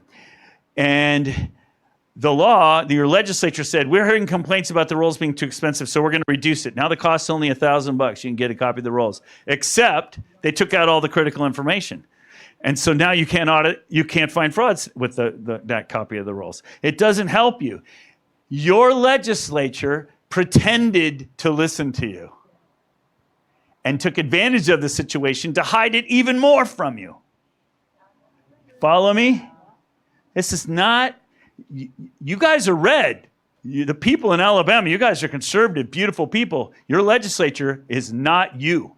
You have elected people that are not representing you, which is why I think you're running for office. All right, but you get the idea where I'm going. All right, so anyway, now I'm going to show you your county in a second. This one was handy. I used it for my first example. Over 4 years, 2, 3, 4, their voter rolls churned 40%. Their population only grew 1.2%, but their rolls churned 40%. Did 40% of their population change in 4 years? No way, Jose. And in that 4 years period of time, 1 in 8 of the people who voted in the election in 2020 have since been removed. So they lost 1 in 8 of their real voters. Okay, let's look at Lee now. I could pick any county you want because I've done this in every county. Okay, we'll do Barber here in a minute. So here's Lee County. Lee County, your 4 copies of the rolls. Your rolls have churned 50%. Did your population churn 50% in 4 years? You are not in control of your rolls. Your clerk thinks she is because she notices, okay, I had 116,000, now I've got 129,000, but we did grow by 8% population, so that's just fine. No. Between 20 and 22, 6,600 people were removed and 14,000 were added. 8,500 removed between 22 and 2024 and 20,000 were added. She's not doing that. The state is doing that. That churn that's happening in every county in tandem is where that's happening. She's not checking every person going in and out of the rolls, which is why you had all those non-citizens in your rolls. Remember that Wes Allen had to announce that? There's like 3,500 that he found, and he had to remove the non-citizens from the rolls. And that's why President Trump is saying that they in this election, they are going to prosecute county clerks who allow any non-citizen to vote in their rolls. The Department of Justice is going to prosecute. So this is relevant. This is happening right now. If your clerk's going to complain, she's going to say, it's not my fault. It's not my fault. The state is controlling the rolls. And we're going to say, we agree, which is why you shouldn't let the state control your rolls. And here's how. And I've got all the tools to give them their own clean copy of their voter rolls.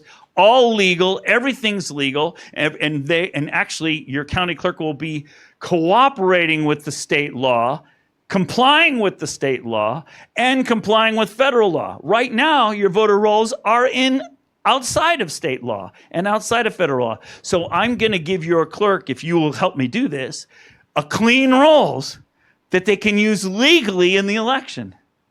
Most counties are not going to be doing this, though, which is why we're going to have a constitutional crisis, because the president's going to be able to say, you allowed a bunch of non-citizens to vote in the rolls. Your voter rolls that you used are illegal.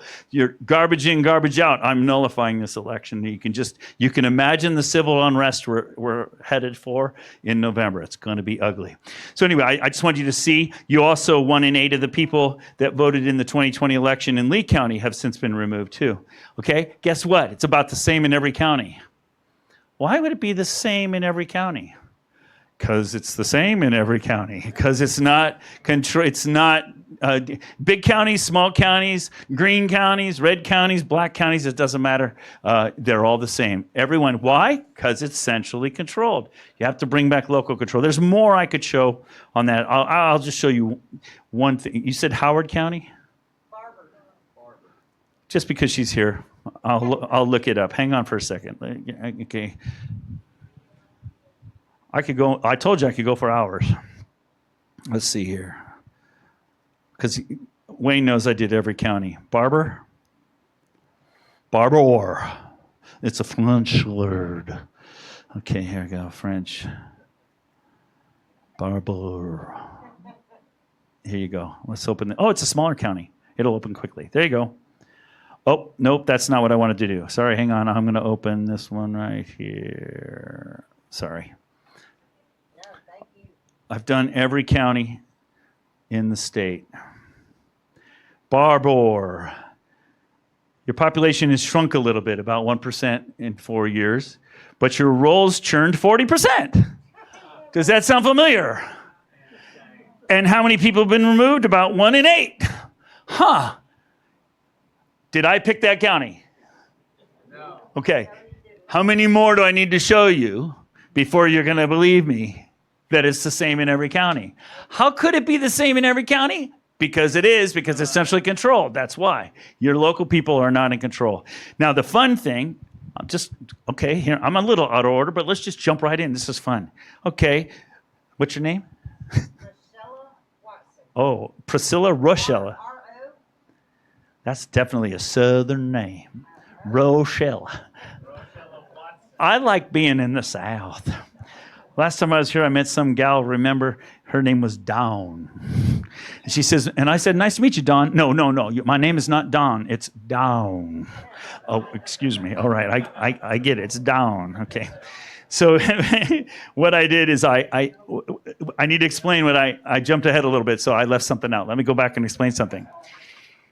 I'll tell you a quick story. It's the fastest way to explain this. So I'm doing this all over the country, and I have really great teams in Oregon. Oregon, how are you succeeding in Oregon? Because the pain level is high there. They already know they're getting taken over by communism. I got 25 counties with teams out of their 36 counties. It's impressive in Oregon. One of my counties, Montgomery, Washington County, I was working with the team. They said, we found another bunch of dead voters, Dr. Frank. Oh, yeah. How many? About 20. They all died in 2011 and 2012. And then they didn't vote for 2 cycles. And then they started voting in every election.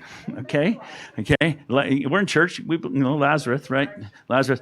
So they're voting in every election. And then they were taken out of the rolls in 2023. Okay. So if you only use the most recent copy of the voter rolls to do your audit, you're missing all the action. So what I do is I take my copies, all the copies I have of your rolls, the most recent one, and I add back in everybody who's removed. So now I have a master list, which would be 50% larger in your county, right? Because 50% churn in only 4 years. So now we're not erasing the history. That's how they're hiding the fraud. You follow me? Okay, so that's what I've done. It's called the merged copy. And I'm just going to, and want you to notice something before I zoom in, because it's hard to read. I just want you to notice that I've got all the information about every voter, their voting history, when they voted, where they live, mailing addresses. I'm going to look you up here in a second, baby. Their ages. Okay. So I've sorted it by precinct first, then by address, and then by street name, and then by address, see street name, and then by address, and then I shaded them. So you'll notice that these 1, 2, 3, 4, 5 people all live at the same address. And then it's a new address, a new address. In other words, people who live at the same address, they're shaded the same. So it makes it easy to see. So I'm going to zoom in now that you see that. Now I have 4 copies of your voter rolls at the time that I was doing this. So let's just take the very first name, Howard Houston Crow. And this is Barber County. He was active in the 2020 rolls. He was active in the 22 rolls, but he was inactive in the 24 and 25 rolls. Okay? After you've been after you've missed 2 elections, you're supposed to be removed after you've been inactive for 1 election. So he's supposed to be been removed, but he's still in the rolls. So that's dirty voter rolls. You're out of compliance with federal law. He should be out of the rolls. Okay? He was 54 years of age as of 2020. I had to pick 1 year reference. I just picked the starting year as the reference. He's only voted 3 times, and these are just the general elections. He voted in 2016 and in 2020. He must have voted in one of the primaries or one of the midterms, because I'm just showing these, one of the local elections or something, because I'm just showing the generals here to keep it simple. So you notice at his address, though, that there are 1, 2, 3, 4, 5 people registered to vote, 3 different last names. Okay, that's suspicious, I would say. And you notice that these people are inactive now, and this person is active. So I bet you this is well, he's only 15 years, he's a kid. So I don't know why he's the only one who's active now. Maybe he's a college student or a young kid, and he now is renting or something, and all these people have moved away. The point is, they're inactive. They probably don't live there anymore. And I've got a program I can bring up right now. It's called the PCOA and the NCOA. It's what commercial printers use to find out if people live there still, because they're not allowed to do bulk mailing to people that don't live there anymore. And I've got that list, and we can show you. I can show you, and so we'll be able to clean your voter rolls pretty easily. But I just want you to realize that's just the first one in the list. And I'm telling you, 20 to 30% of the people that don't belong in your rolls. I'm telling you that right now, and we can prove it. So just for fun, let's look you up. What's your address? 200 Cotton Hill Road, like Cotton Hill. Cotton. Cotton Hill. Cotton Hill Road. That's it. She didn't say Cotton Hill. She said Cotton Heel. I love traveling the country. And I'm in Maine. It's like John says to his wife, Marlene, pack the car. We're headed to Bar Harbor. I love it. And going around the country, hear all the different, I love it. I'm the one with the accent. I know. I'm a stranger here. Okay, so 200 Cotton Hill. So this is your address, yes? Yes. So you have 1, 2, 3, 4, 5, 6, 7 people registered at your house. Family compound, yes. So are you the Watsons? We are. So this is Rochella. There you are, darling. There I am. Look at that. And so who's Joanna Kilgore and Elizabeth Nicholson? This one right here. I'm Joanna. One would be my husband. The Elizabeth Nicholson was my mother-in-law. She no longer lives there. Should have been taken off the roll. She's listed as inactive in your rolls. Okay. And then she lives in Georgia now. So she shouldn't even be on the rolls. Hasn't lived in that house since what, 4 years? 4 years. And then Did I pick this address? No. How many more do I need to pick before you will realize your rolls are filthy dirty and I don't even have to try? Go ahead. Yeah, and the other 2, they don't live there and haven't in over a year. So, do you know your neighbors? Yes. Do you know the Andersons? Joshua and John Anderson? The ones that were above it, yes. You knew these people? They look like they're active voters. Good voters, too. They vote a lot. If I keep going up. Oh, wait a minute. A couple doors down. The Beatties and the Williams? Yes. They have a family compound, but I was trying to. They have a family compound, so that could be real. Emily's not there anymore. Yeah, like some of these people, like you said, Miss they're not there. Nadine has passed away, and it's been passed away since like 2020. She was longer than that. Who's been passed away since 2020? Nadine? Nadine. Well, they did take her out, so yeah, I bet you're right. I bet you she did pass away. All right. Are you getting the idea? Do you see how valuable it is to have the roles like this? If you form a team, I will give this to you. I will teach you how to use it. I don't charge anything, okay? I'm here. We'll form a team. I'll connect you to Wayne and the state leadership team, and they'll coach you, and I'll help you, and we will help you find fraud in your county. Now, why would you do that? I could do the same thing with Lee, right? I just looked her up because she was asking for Barbara. Okay. Do you understand? Yes. Okay. I could do the same thing. I'm not going to say that. I got to tell you something. When we started this work in 2021, we thought all we needed to do was find fraud and show everybody. We figured everybody get mad and get involved. You do not win with the evidence. I can promise you that. I have sat I've shown more data like this, open and shut cases to John Merrill. I've shown this all over the country. You do not win with the evidence. That's why President Trump said this. In August, a year ago, I'm going to lead a movement to get rid of mail-in ballots. And also, while we're at it, highly inaccurate, very expensive, and seriously controversial voting machines, blah, blah, blah, which cost 10 times more, blah, blah, blah. This is like an essay for the Trump, to write an essay like this. Why didn't he just say, I'm going to write an executive order and make this problem fixed? Because he can't. Because the Constitution is explicit that the states determine the manner of voting. Each state determines its manner. Except it's complicated because there are two federal laws. There's the NVRA, National Voter Registration Act, 1993, and Help America Vote Act, 2002. And what happened is states are accepting grant money through those acts from the federal government. But the grant money they accept comes with strings.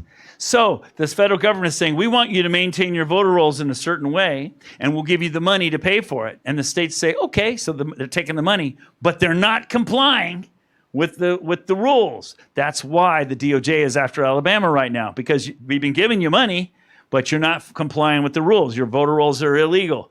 That's why your state won't give it to them, because it basically says. Now, you might say, well, gee, Dr. Frank, you have the rolls. Why don't you just give it to them? I could, and I know they already have them.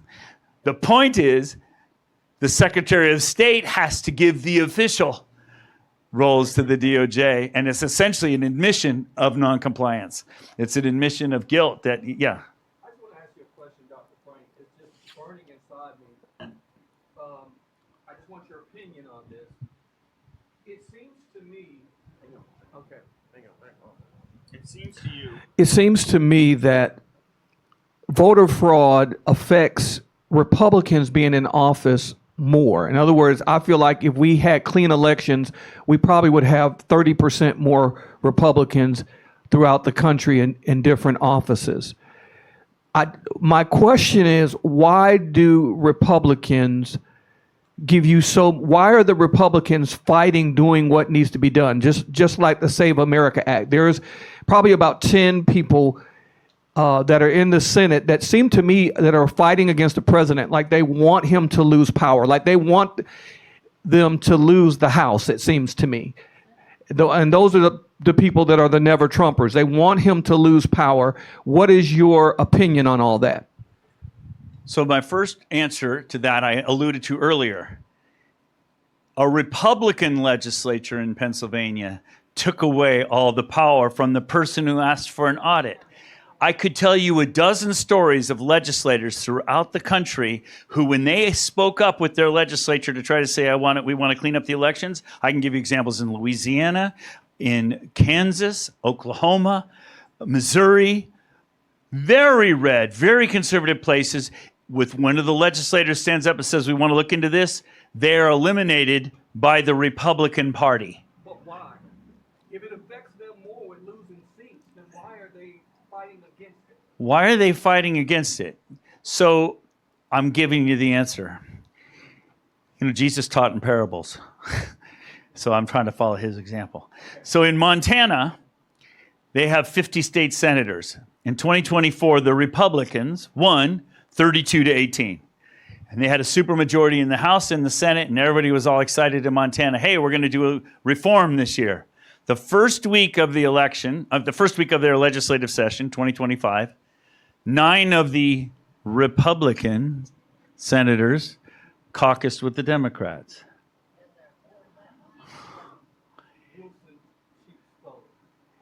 Wolves in sheep's colors. So this name Republican and Democrat doesn't mean anything to me. Okay? And I got to tell you, I have a graph for everything. This is the voting record of Congress from the 118th Congress. I made this graph in 2024. And it includes the Senate and the House. The red dots are Republicans and the blue dots are Democrats. You can go online and see how they came up with these scores. The freedomindex.org. And they've done it in every state. They've tracked the voting history. And I just want you to realize if I just sorted them in by most constitutional and least constitutional. If a congressperson always votes consistently with the Constitution, they get a 100. If they never vote consistently with the Constitution, they get a 0. So think about this. You've got defenders of the Constitution, compromised people, communists in disguise, and communists, okay? But all these people are labeled Republicans. And guess what? They keep winning. So this idea that Republicans are suffering, it's not really right, because they might be Republicans, but in name only. It's when I was in Korea, it's funny. They have a party there that's similar to the Republican Party. It's called the PPP, and it's the most powerful party in the country. I mean, the country's really pro-American, pro-MAGA, and it was very powerful. But Hwang Kyo-ahn, who was the former prime minister, who was head of the party, quit the party a few years ago. He said, "We've been infiltrated. We no longer are truly conservative and representing liberty in our country anymore." That's why we started the Freedom and Innovation Party, which hosted my visit over there. But this is so funny, you're going to laugh. It's called the PPP, the People's Power Party. But they call them rhinos. And they don't get it. It's an acronym, right? They call them rhinos because we call them rhinos here. They're Republican in name only. They're not real Republicans. So let's have a look at Alabama. Okay, this is your voting people in your state. I reversed the axis, but it's the same idea. And I've got a graph like this for every legislature in the country. You've got some real conservatives, people who defend the Constitution. We can look up their names if you want it, but you get the idea. But you've got all these people who are not really Republicans, and they just keep getting reelected because nobody opposes them. If you go to Kentucky, they have 105% of their people registered. Okay, that's Kentucky. If you go to Oregon, they have 105% of their people registered. It isn't about party. It's about whoever's in control staying in control. And people, you can't get elected in this state unless you got an R in front of your name in most places, because you're a very conservative place. So people who are Ds, really, they pretend to be R. They get elected because the people are lazy and stupid, and the party doesn't put forward really good candidates, except with a few sections. And so you end up in the situation you're in. I just want you to see how you measure up to all the other states, and then I got to get back to the solution because I don't want to just leave you hanging. So what I did, I made this graph in January of 2025. The date will come up in a minute.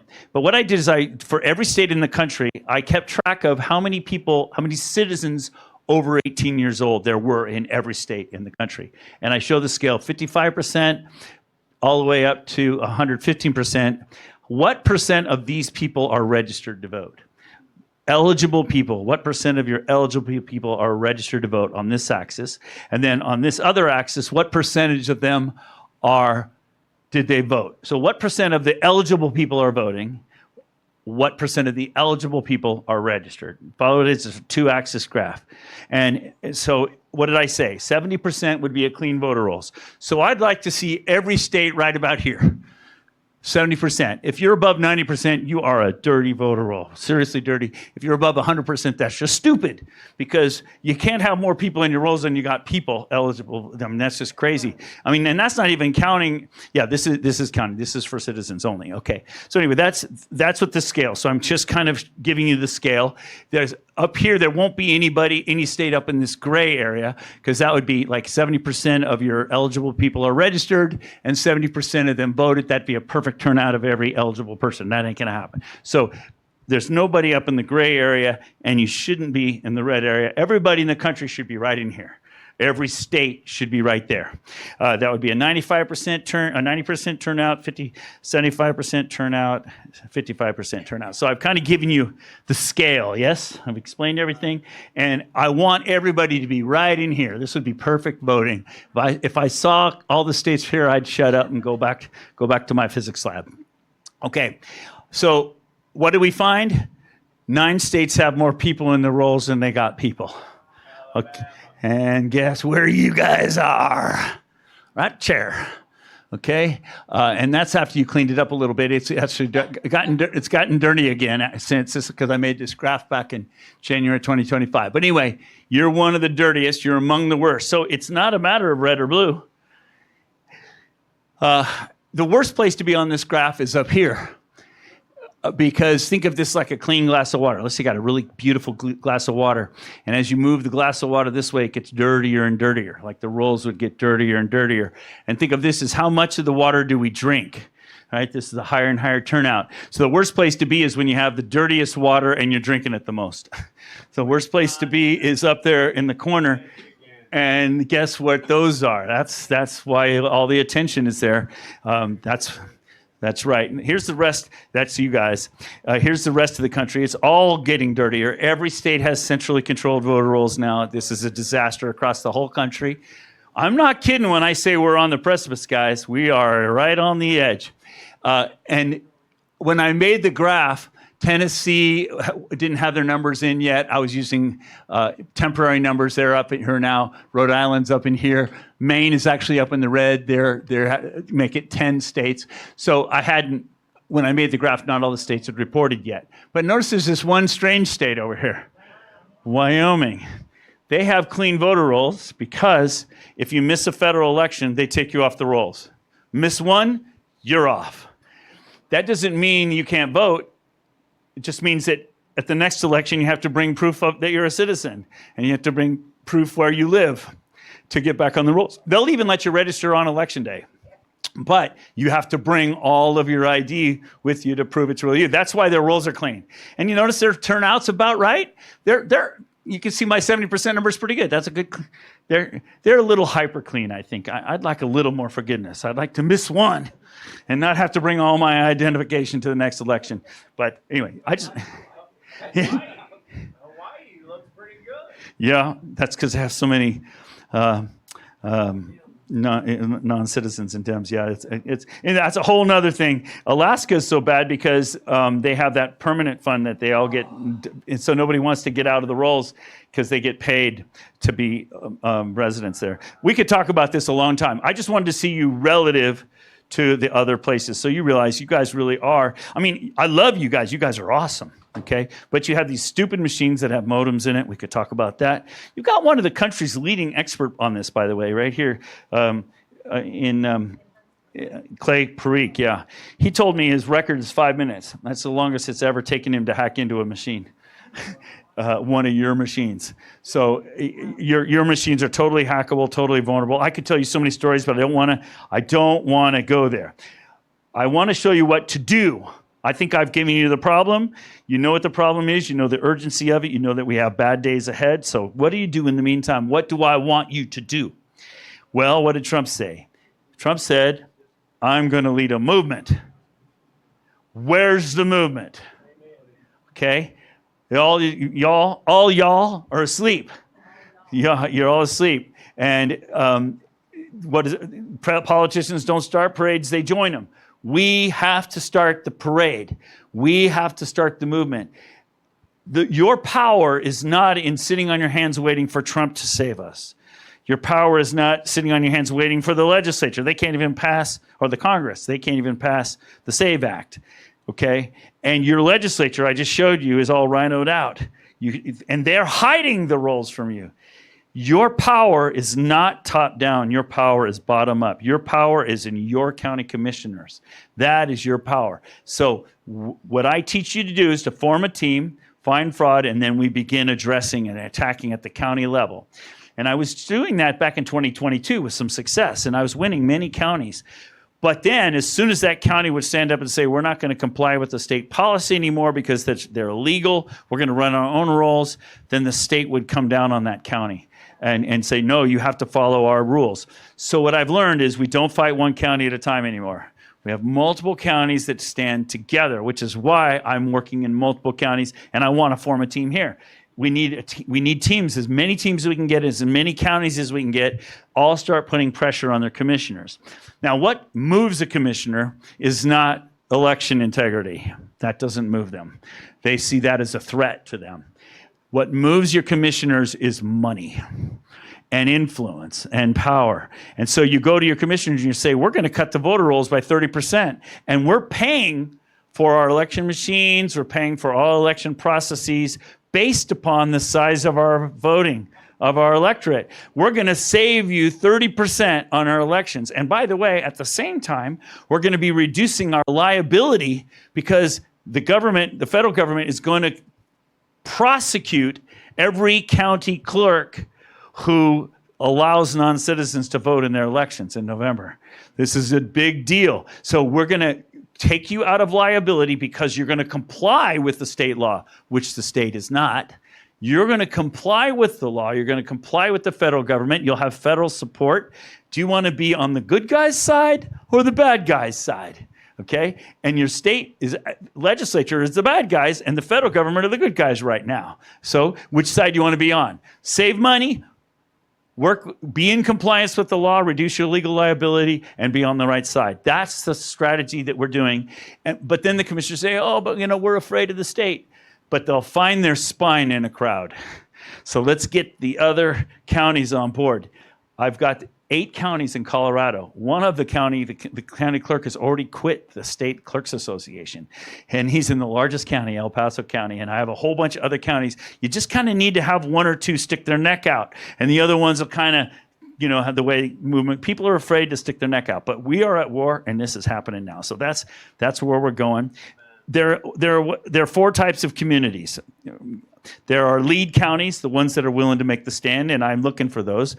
And then there are the Me Too counties, the ones that say, yeah, our leaders won't step in, but we are finding fraud here too, and that helps support the movement. They're the Don't Forget Us counties. So you got the lead counties, they're the patriotic ones. They're leading the war. Warriors for Liberty. And then you've got the Me Too counties, they're like the French underground. They can't come out at first. They have to join the fight after it gets there. And then you've got the Don't Forget Us counties. Once we start, then they're like, well, we want to fight too, but we didn't know. So they'll join in with us. And then there's the 4th kind of county, the never in a million years county, hell will freeze over counties before they'll get involved. So I like coming to the counties that are in the first 3 categories. I feel like we're building a movement with those counties, and we use the 7 steps to teach you to do that. And if I could finish, I'm kind of wrapping it up now because I think and we can take questions. But let me just play this for you. This is a quote from Reagan. Uh-oh. I can hear it up there. It's all right. Sorry. Give me a second. My speaker went to sleep. I talked too long. Here we go. Let me start him over again. Okay, Reagan, let's go. Freedom is a fragile thing, and it's never more than 1 generation away from extinction. It is not ours by way of inheritance. It must be fought for and defended constantly by each generation, for it comes only once to a people. And those in world history who have known freedom and then lost it have never known it again. That's particularly powerful in light of Korea, isn't it? But they haven't completely lost it yet. They're still fighting right now. I think they're just coming to realize that the cavalry isn't coming over the hill immediately. They're going to have to fight longer than it takes. When I was interviewed on that TV station, I said, you guys need to demonstrate like they did in Iran to get the attention of the world, to get the attention of the United States. I said, I just hope that your government doesn't slaughter your people like they did in Iran. Remember, they slaughtered like 35,000 people there. But that's coming, and I could tell you stories. There's one more quote with Trump here. This is a good Trump quote. Sorry, I've got it. Today's ceremony, however, has very special meaning. Because today, we are not merely transferring power from one administration to another, or from one party to another, but we are transferring power from Washington, D.C., and giving it back to you, the people. That was his inauguration speech in 2017, and I remember watching that live. Some of you probably did too. And I remember thinking to myself, I sure am glad Trump is president, not Hillary, right? That's the first thought in my mind. And the second thought in my mind was, I'm going to go golfing today because Trump's going to fix everything. But that isn't what he said. He said he was giving us back the power, but we all sat on our hands. And they impeached him. Remember in 2018? Just like in Korea, they just impeached the president. And just like they're going to impeach President Trump after the midterms, because they're going to lose the midterms big time. This is why we're headed for a constitutional crisis. It's going to be ugly. Trump's going to be freezing the outcome of the election. And the House, it's going to impeach him. It's going to be messy and ugly. Here we go. Same stuff is happening here that just happened in Korea. We have been engineered for takeover, just like the book says. One last thing from Trump. Here we go. Many people have told me that God spared my life for a reason.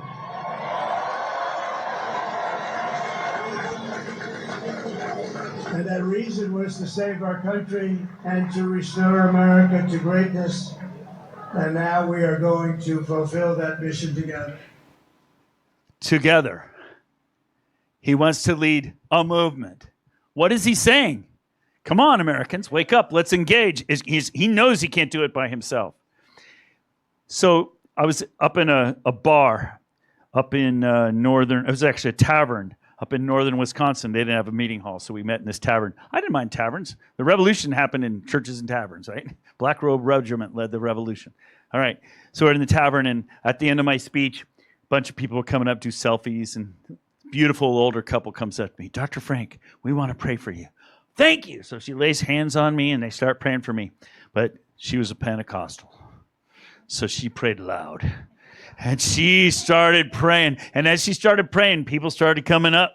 And before long, there were like 10 or 15 people all in a group at the front laying hands on me and praying for me. I loved it. I loved every second of it.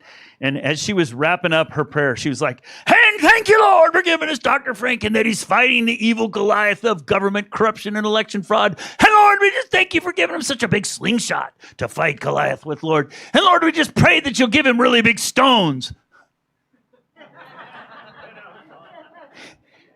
But it's a real prayer. And we're all like in this circle and nobody wants to laugh, but we're trying to hold it in. And she closes the prayer, in Jesus' name, amen. And so she closes off the prayer. And then she opens her eyes and we all got funny faces because we're trying to like hold in the laughter, right? And she looks confused at me and she said, and I said, you just asked God to give me really big stones. And the place just roared in laughter, and she turned totally red, and it's so embarrassing. A month later, I was speaking in Michigan, and her husband came, and she held her hand at this point, and she said, "Yeah, that was me." And this is a true story. This really, really happened. But it made me think about this in a whole new way. I'd never thought about this story this way before, because she was right. Think about it, the story. David didn't go to the battlefield originally to fight Goliath. He went there to visit his brothers, bring back news to his father, bring him lunch. He shows up, and what does he see? This big oaf out on the battlefield insulting their God, insulting their nation. And he goes to his brothers, and he says, what are you doing? Get out there and take care of this guy. And what did his brothers say to him? You're a shepherd. Go back to the sheep. Wow. Does that sound like today? Okay. Go back to the sheep. But he didn't listen, thank God. He went out there, he stood in the battlefield. And what he said, I love what he said. He didn't go out there and say, I'm going to whoop your butt. He went out there and said, the battle is the Lord's battle. And today, God is going to deliver you into my hands. He took out that stone, took out Goliath. Goliath goes down. He cut his head off with the sword, remember? Then I love what the Bible says. The Bible says, then the children of Israel rose up and chased the Philistines out of the land. All it took was one kid with stones to recognize the battle that he was in, that this is the battle is the Lord's, that we are not just fighting for Alabama, we're fighting for freedom of faith, as my friend John Kim talks about from South Korea. We're fighting for our own existence. And I know it's scary because government's big and ugly. But that's why we have guns. That's why we have the Second Amendment. That's why our Constitution was written, to empower us. We've just all gone to sleep. We have to find our stones. We have to find our stones. That's real. That's hanging on my front door at home. Okay. You remember this kid, right?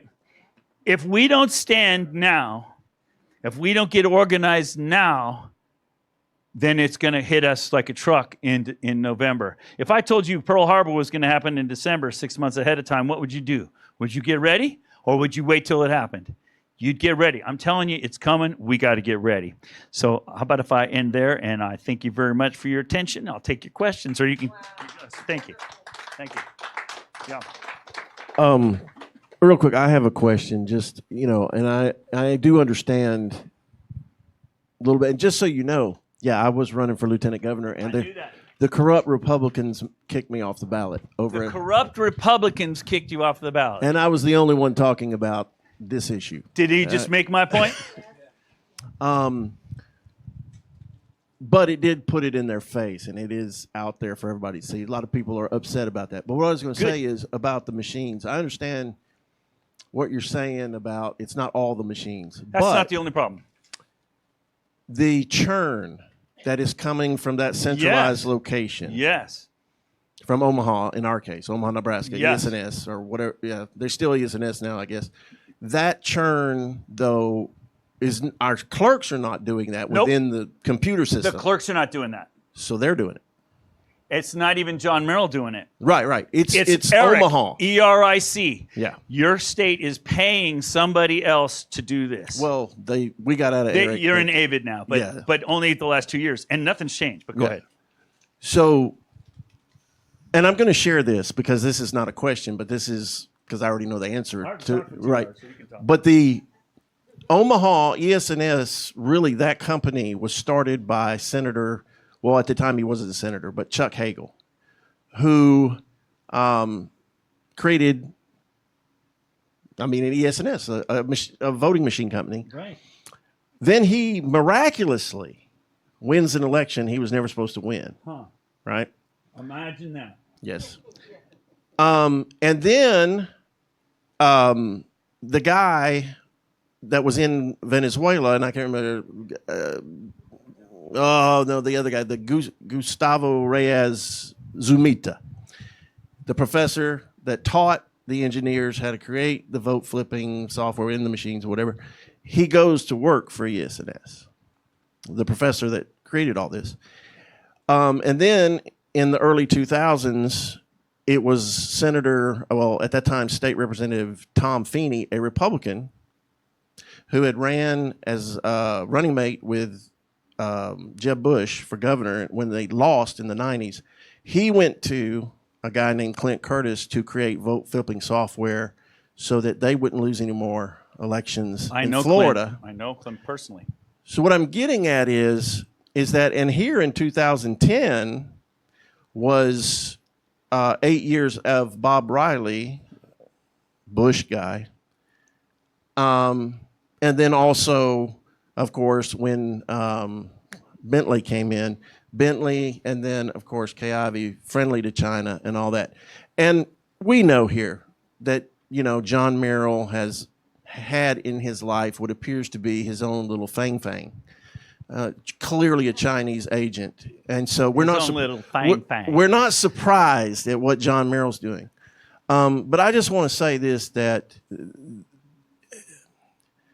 I guess this is why in my heart and my spirit, I just, it's hard to realize how close we are to losing this. Yes. And we can say it all day long, but let me tell you, if South Korea loses their country, China comes in, millions die. Millions will be killed. Christians will be slaughtered first. And that's exactly what's going to happen here if we don't stop this somehow, some way, in every way we can. I don't know what else, but you're right. The Lord led me to run for governor in 2020 because of the mess. And then he led me to run for lieutenant governor. I learned it is the Republicans in this state that are corrupt. So I just want to say, for me, 3 years of the last 6 years of my life were campaigning across the state. I got to meet I know all of them. Yep.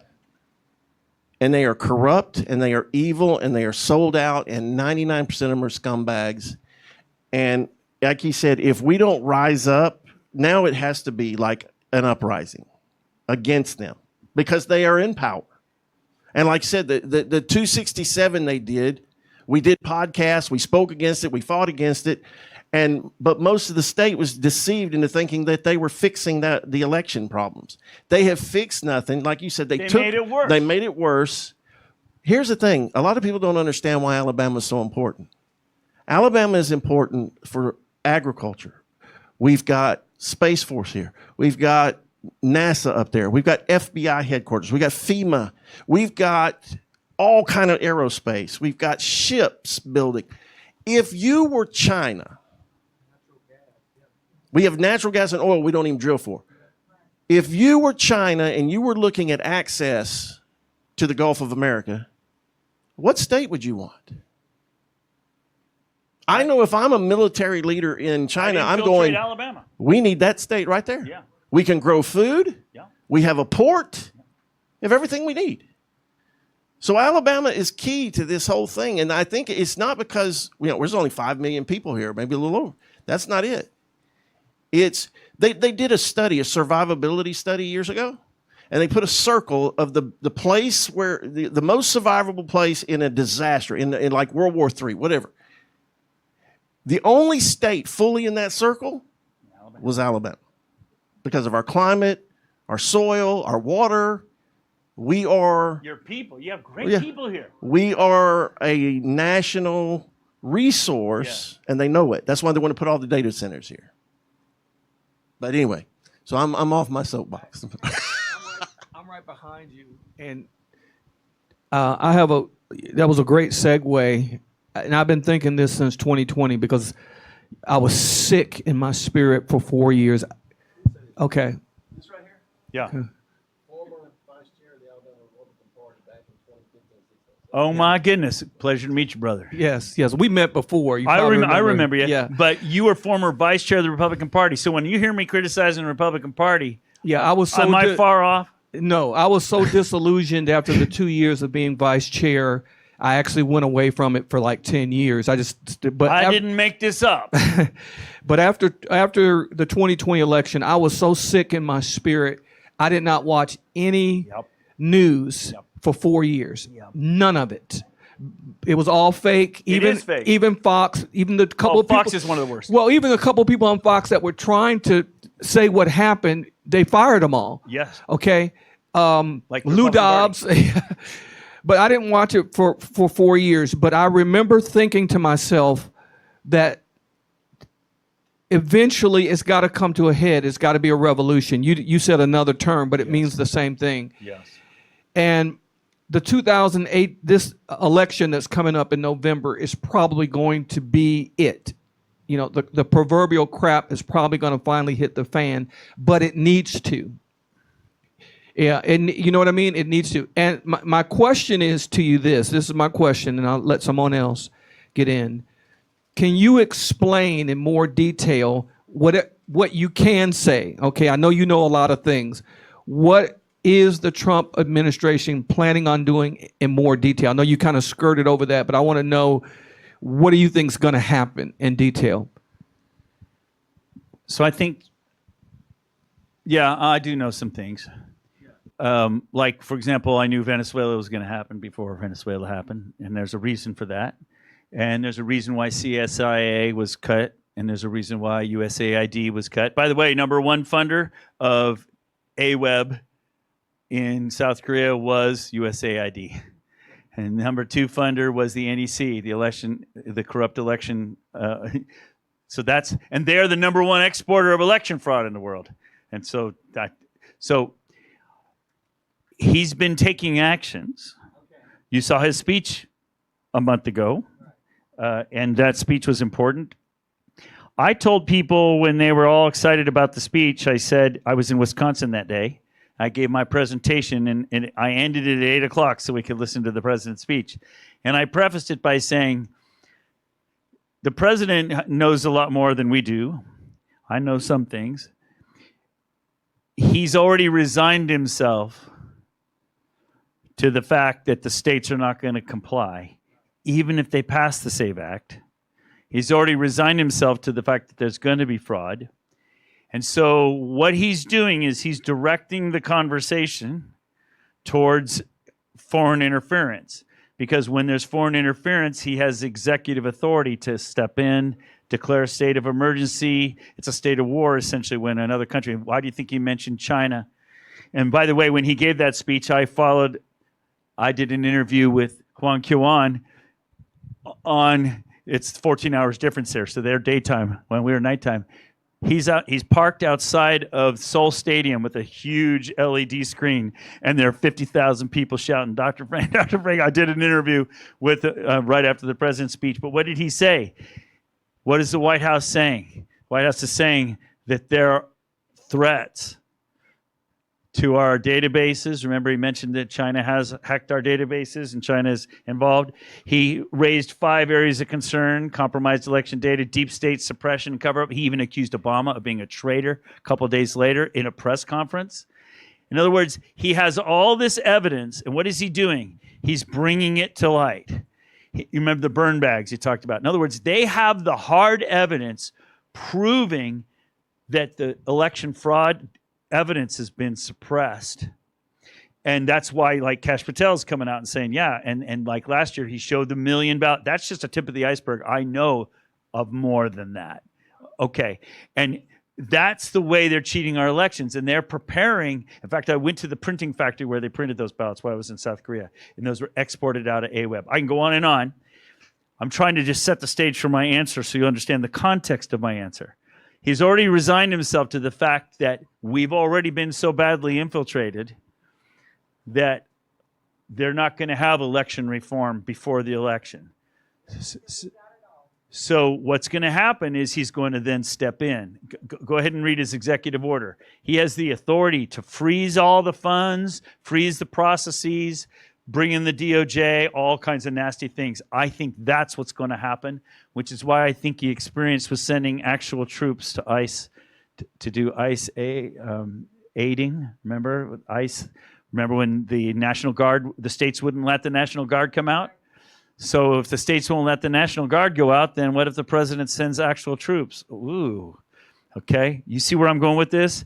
In other words, he is putting in place all of the chess pieces for what's about to happen in November.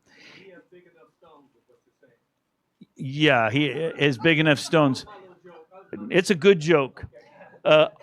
I was at breakfast with him a couple years ago, and he was describing the first executive order he did on election integrity. He passed it in 2018.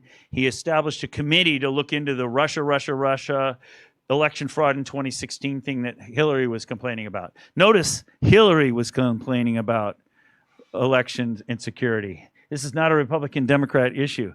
And there's a whole nother story. I can tell you why Trump won in 2024. People think they know why, but it isn't what you think.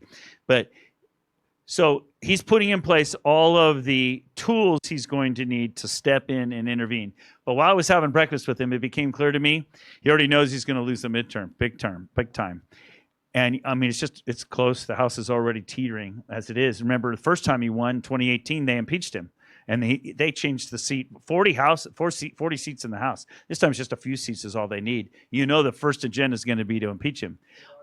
I know this guy well enough to know that Trump, all he cares about is he wants to lie in his deathbed and say with his last breath, I saved America, and die. That's what drives him. That's all he cares about. And he's not going to let the House impeach him. He's not going to let that election stand. He's going to say, look, here's the foreign interference, and I have the executive power to intervene, and I'm going to intervene. And then all the left is going to say, oh, he just wants to be the king, and we're not the king. You know, no kings, and all this stuff, and social unrest is going to happen. And you can already see the media setting up the argument, oh, Trump's going to intervene in the election, and you can already see all this chessboard is coming together. And it's going to be a repeat of Korea unless the people are ready and unless the people are willing to step up and support that. Imagine where would the J6ers be today if Trump wasn't the president? Where would Tina Peters be today if Trump weren't the president? And that is where we're at as a country. We are right on that precipice. Can you imagine Trump saying, stepping in and saying a state of emergency. We're going to step in because this election has foreign interference. And then what's the House that won't even pass the SAVE Act and the Congress that won't pass it? You know what they're going to do? Oh, president can't do this. We're going to impeach him. You can hear it. You can hear the same stuff happening all over again. What did Hegseth do, though? When Hegseth got into office, one of the first things he did is he fired all the senior military people. Because the military is infiltrated. I told you about the president, Yoon, who was elected in 2024 in Korea. He's now serving 3 consecutive life terms in prison, along with his dozen military leaders. Okay, because they didn't want the conservative people in control. The communists have taken over that country. So we're right on that edge. So if you want, I could tell you, and I didn't talk a lot about it. People always say, well, with all this election fraud, how could Trump have possibly won? And I know the answer to that question. If you want me to take 5 minutes and explain that to you. Yeah, okay. So yeah, sorry.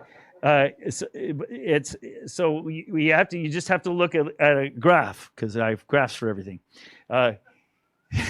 So if I show you, this is from 1980 to 2024, the number of votes that the Republican candidate for president received. So, for example, in 1980, Reagan got about 44 million votes. In 1984, Reagan got about 55 million votes. This is nationally, how many votes did the presidential candidate get? That's the Republican. Whenever I show this, people are always surprised how fickle Republicans are. We don't vote very consistently, do we? You, as head of the party, you remember that. Okay, but the Democrats, on the other hand, they vote very consistently. I labeled them in case you forgot the elections. But you'll notice that from 1980 to about 2000, the Democrats are just tracking the population. These are the raw numbers, not percentages. So, the population's growing, and the Democrats are just steadily following. Then there's an anomaly here. There's an anomaly in 2002. That's when we added the voting machines. That's when we added the voting machines. Suddenly, the voting turnout in America increased by about 10 to 15%. What did I say the increase was in Korea? And if I show you Alabama, just while I'm on this subject, here we go. There's Alabama. That was your voting age population. That was your voter rolls. When did your voting suddenly surge in the country? The same time every other state in the country surged by about 10 to 15%. Isn't that interesting? And what is the common denominator? That's when we added electronic voting machines to every election in the country. That's a big deal. Okay, I skipped over that earlier because I was in a hurry. So you guys saw this graph. The Democrats vote in consistently except for the anomaly, and then there are 2 exceptions: Obama's first term and Biden's first term. And I already explained that. Follows trends except for these 2 exceptions. Now, I'm not saying that Biden had 10 million fraudulent votes in his election. It's 10 million more than the trend. What I'm saying is there's actually 16 million fraudulent ballots in that election by all my calculations. But that's the trend, more than the trend, 10 million. So when Trump first started campaigning in 2024, he said, I'm going to make the election too big to rig. And well, you know me, I'm a numbers guy. So what did I do? I ran back to my hotel room and I spent 2 days calculating how many more votes does he need and how are we going to get it? And I called Mike Lindell 2 days later and said, Mike, tell Trump not to say that anymore. He can't make the election too big to rig. He's up against 10 million fraudulent ballots, more than the trend. There aren't that many available. He can't get that many more votes. I said the best he's going to be able to get is 3% more. And 2 out of that 3% is merely from population growth. He's not going to be able to make it too big to rig. And how much did Trump go up? Exactly 3%. I predicted it 9 months in advance. And Trump stopped saying he was going to make the election too big to rig after Mike played golf with him that following Thursday and told him that. And so he stopped saying that until right before the election, the Republican Party and TPUSA started running around the country harvesting and getting people to vote early. And by the way, voting early didn't change the Republican turnout at all. It just moved the people who voted on election day earlier. And by the way, when you do that, you tell the enemy how many more votes they need to cheat. You're just giving the whole thing away. You should not be voting early. That's a terrible strategy, and you cannot possibly register and get a turnout sufficient to overcome that. So I was telling you, you got to repair the elections. You're not going to be able to win. But God gave us a miracle. God gave us a miracle. He kept Biden alive. And then so the Democrats were like stuck with Drooler, Mr. Drool. Okay. And then at the last minute, they're stuck with Mr. They're stuck with Kamala. The Democrats hate her. And she wasn't even elected by the party. And so Trump all he did was deliver his base that he had in 2020. It's just the same, a slight increase, but it's basically, he did not make it too big to rig. What really happened is Kamala lost 10 million votes versus the trend. And I've done this, you know me now. You know I've done this all over the country. I've done this down to the precinct level even. But if I remember this graph, if I take this graph and squash. So the whole country, the Republican votes for the Republican candidate, you can see the population growth in there. You can see the 4% increase at the top. But if I do that for every state, you know me now, I do graphs for everything. Texas went up 3%, Florida went up 3%, California went down 3% or 2% this is for the Republican candidate. Where did Trump make it too big to rig? Nowhere. Just went up as 2 or 3% everywhere. But look at the Democrats. Oh, I'm here. Let's look at your state. You guys want to know how Alabama did. There you go. Alabama, you went up only about 1%. So whatever you did in Alabama to help Trump wasn't very good. You went up less than the national average. Okay? So the Republican Party is going to be out there saying, oh, it worked last time, let's do it again. Wrong. That's a psyop, baby. That's to get you to do all sorts of work with no results. Okay, but let's look at the Democrats. So do the same thing for the Democrats, for the whole country. Kamala went down 3.5 million votes in California. Down. Texas, she went down. Florida, she went down. New York, she went down. Pennsylvania, she went down. Illinois, she went down. She went down almost everywhere in the country. Let's see, where's Alabama? Next slide, probably. There you go. Yep, she went down in Alabama too. Okay, so Trump didn't win. The Democrats lost. It's like you go to a football game and your team's all ready to go and the other team shows up in crutches. Did you win that game? No, the other team lost that game. She's the worst candidate of my lifetime. God gave us a gift, okay? And that's like a 4-year reprieve. We were given, and by the way, that doesn't mean there wasn't cheating. There were tons of cheating in the 2024 election all over the country. We've been finding it everywhere. But she was so bad that even with the cheating, they couldn't win. And so that's the gift. So if you're thinking, oh, we're just going to follow the same pattern we did in 2024, all the Democrats have to do is just put up normal candidates. I know that's hard for them. But if they can just put up normal candidates, they will, with the cheating, they will win. They will take over everything. And the first thing they're going to do is impeach the president. People say, well, then how did Trump win in 2016, with all the cheating? Because it's been going on since then. There's something else, too. I got to tell you this story. It's a good story. It's true. So what did I tell you? How are they cheating? They're cheating by stuffing ballots. And they stuff ballots based upon how many voters have voted. So they know how many to stuff. Okay, so what happened is in 2016, 3 days before the election, this is a true story. I've sat in the room with the guys that did this. I'm not making this up. I can talk about it now a little bit. So these guys, I can't tell you where they were, but anyway, these guys, they wrote a virus that it plants itself in routers all around the world. And 3 days before the 2016 election, those routers all called all of our election systems in the country. It's called a denial of service attack. There are so many hits on your election machines, your tabulators, that they shut down. Their communication shut down. It's called a denial of service attack. And so for 3 days in 2016, leading up to the election, the bad guys didn't know what the tally was. And they didn't know who had already voted. So they didn't know how much to cheat or who to cheat for. So they did cheat, and there was cheating, but it wasn't enough because they underestimated Trump's popularity. That's why Hillary was going around saying the Russians hacked our elections, and it wasn't the Russians. They hacked our elections, and she knew that the election had been hacked. It had been hacked, but not in the way you think. It was hacked to prevent the machines from communicating. So the machines couldn't tell you how to cheat. And then people say, well, why didn't they do that in 2020? They did.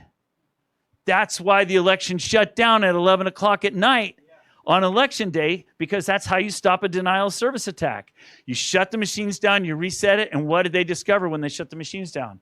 Oh no, we're behind in Wisconsin, we're behind in Michigan, we're behind in Pennsylvania, we're behind. And that's why when they turned the machines back on, suddenly, oink, we have 156,000 new voters all of a sudden who all voted. And 4 hours later, we had the videotape of the truck backing up to the building with 156,000 perfect ballots, all shrink wrapped on a pallet, ready to deliver to Michigan. And they're not. And you can recount those ballots all you want.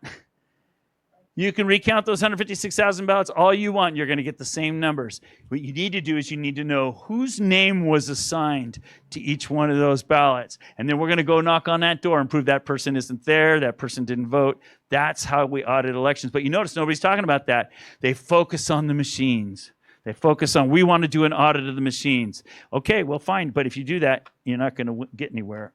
Sometimes there are a few exceptions where we've known something's up with the machines and we do a recount and we can catch them. But most of the time that just gets attributed to the county clerk misprogrammed them or something like that. And so did anything get fixed? No. Then people say, well, gee, Dr. Frank, there haven't been any court cases that have proven this. Oh, yeah? How about Lodi, California, Lodi, San Joaquin County? We caught a county commissioner, a city councilman with 70 ballots on his kitchen table. What was he doing? He had a computer sitting right there. He was looking at everybody who voted, and he was looking at his tallies coming from the machines, and he knew exactly how to. And we caught him. He confessed in 2023 in court and pled guilty, and it took him till January of this year to sentence the guy. Okay, what? 2 years? No, exactly. And that's a local city councilman doing this. And I could tell you, since I do this every day, all over the country, I could tell you story after story after dozens of stories of people who know this is happening and actually participated in it locally. So your school board races are vulnerable, your county clerk, your sheriff races, on and on it goes. All these races are so vulnerable, especially the low turnout ones. Because people think that low turnout is harder to cheat. It's easier to cheat low turnout because you don't have to scrounge up as many fraudulent ballots. And you've got more names available. You don't even need to use the fictitious names. You can just use the people. Nobody suspects that a Republican who always votes didn't vote in this election, but they didn't vote for some reason, so let's stuff a ballot for him. Nobody even thinks to double check that. Of course, John Smith, he always votes. Well, he didn't vote this time, but nobody checks, right? That's one of the fun things. I was in Oregon, and I was doing a talk like this, about 100 people, and I was bringing up their own voter rolls and showing them their own voter rolls. And I brought up a lady, and she said, wait a minute. She says, it says I voted in 2020. I didn't vote in 2020. I was in Southern California taking care of my mother that year. I didn't get to vote. Oh, yeah? A vote was cast using her name. And at that same meeting, at that same night, I looked up another person. They said, that's my father. He didn't vote. He's been dead for 3 years. How come it shows that he voted? Yeah, or in Atlanta where they went to the thing and said that they tried to cast their vote and told them they had already voted. So you go in to vote and they say you already voted. That means somebody's already used your name and cast a ballot using your name. That happens a lot. That shows you that what I'm describing is what's happening. And the algorithm that chooses, I know that algorithm because I have a copy of it because we put it into testimony in Wisconsin in December 7th, 2021. We have that source code that the counties are using to do that cheat. not the counties, that are operating at the county level to cheat. We put it into evidence. So my point to you of telling you that is it's not about evidence. We have the evidence. We know what's going on. We have the source code. We have the algorithms. We have all that. What we don't have is a cooperative Congress and a cooperative legislatures. They like it this way. If there isn't a single legislature in this country that likes Trump. It's funny to say that. The people like Trump, but the only reason the party supports him is because that's how they're going to win, not because they like him. They don't like him rocking their boat, messing with their influence and their power structure they have. They don't like it at all. So anyway, yes, sir. Go ahead, brother. Hello. I want to thank you for taking the time to come here. I've learned a lot. You just mentioned that Congress and the legislature, they don't like change. They want it exactly the way it is. Because they're in power this way. Have you ever read the Permanent Apportionment Act of 1929? No. I'll give you Permanent Apportion Act of 1929, okay? So Article you 1, already have a mic. I don't need to repeat. Article 1, Section 2 of the United States Constitution says for every 30,000 people, there will be one representative. Oh, yes. I am aware of that, yes. But with the Permanent Apportionment Act of 1929, they put a limit on the numerator at 435. The population being the denominator, that has gotten bigger and bigger and bigger. Well said. So instead of 1 for 30, we have 1 for 760,000 people. So our real representation is being diminished perpetually. Agreed. So the idea that this is going to somehow stop, change, or be altered is untrue unless we can repeal the Permanent Apportionment Act of 1929. You want to put the power back local, and they're being diluted right now. Go ahead. It's absolutely being diluted. And I just want to make sure that I mentioned this because you had said You're so right on many target. great things. And I want to make sure that we at least kind of identified that some of the issues we have are from our own representatives that So don't let's say, represent for us. example, and I love that. Thank you for that comment. You're right on the money. Let's say we want to oppose that. Let's say we want to say, hey, look, we're not following the Constitution. We need to fix this problem. Is Congress going to fix it? So if you go to write your congressman, that'll fix it, right? That's what they tell you to do. And so we've been kind of lulled into this mode where we're expecting them to fix it, and all we have to do is complain, and it'll be fixed. Wrong. It ain't gonna happen, folks. You have to do it locally. You have to take it back local, and then as you begin to take it back local, then that begins to grow, and that's how we're going to take it back in your state. But it's not going to happen from top down. It's got to happen bottom up, or we're going to have a precipitating event like November, or like South Korea they didn't have enough ballots. You look like you're going to ask a question, Benjamin, right? Yeah. So you said earlier, this is part of this conversation, you said the United States is a representative democracy. That's not true, though. We're a constitutional republic. I agree with that. So a democracy and a republic are two different things. And you might say, Ben, you're Oh, yeah, yeah. And you might say I'm nitpicking, though. Democracy... Yeah, but democracy and republics have two different ways of electing people. And so that's straight down, two different systems of how to elect people, how to cast votes. And so when we use that language, though, and I hear, and I kind of get sick of it. I know I've talked. Yeah. Yeah. Yeah. Yeah. Words matter. Yes. I'll take the feedback. Yes. And with that, though, I would just like to say, this isn't new, though. With all of this election fraud, you might say, well, it started in 2000. That's not true. It's been since 1860. 1860, Abraham Lincoln, when he was running for the first time, there's evidence he cheated in that election. There is strong evidence. He did it in 1860, 64, and the Republican Party did it again in 1868. And so when you say that, and this is how the Watergate scandal came out, because the Democrats were also cheating in that election, but Richard Nixon wanted proof. That's a whole nother story for a whole nother day. Good story, though. But we have to understand that this isn't new. Election fraud has been here since elections in America have existed. And so the problem, since elections have existed. And so the problem we have that I would like to say is we don't know our history.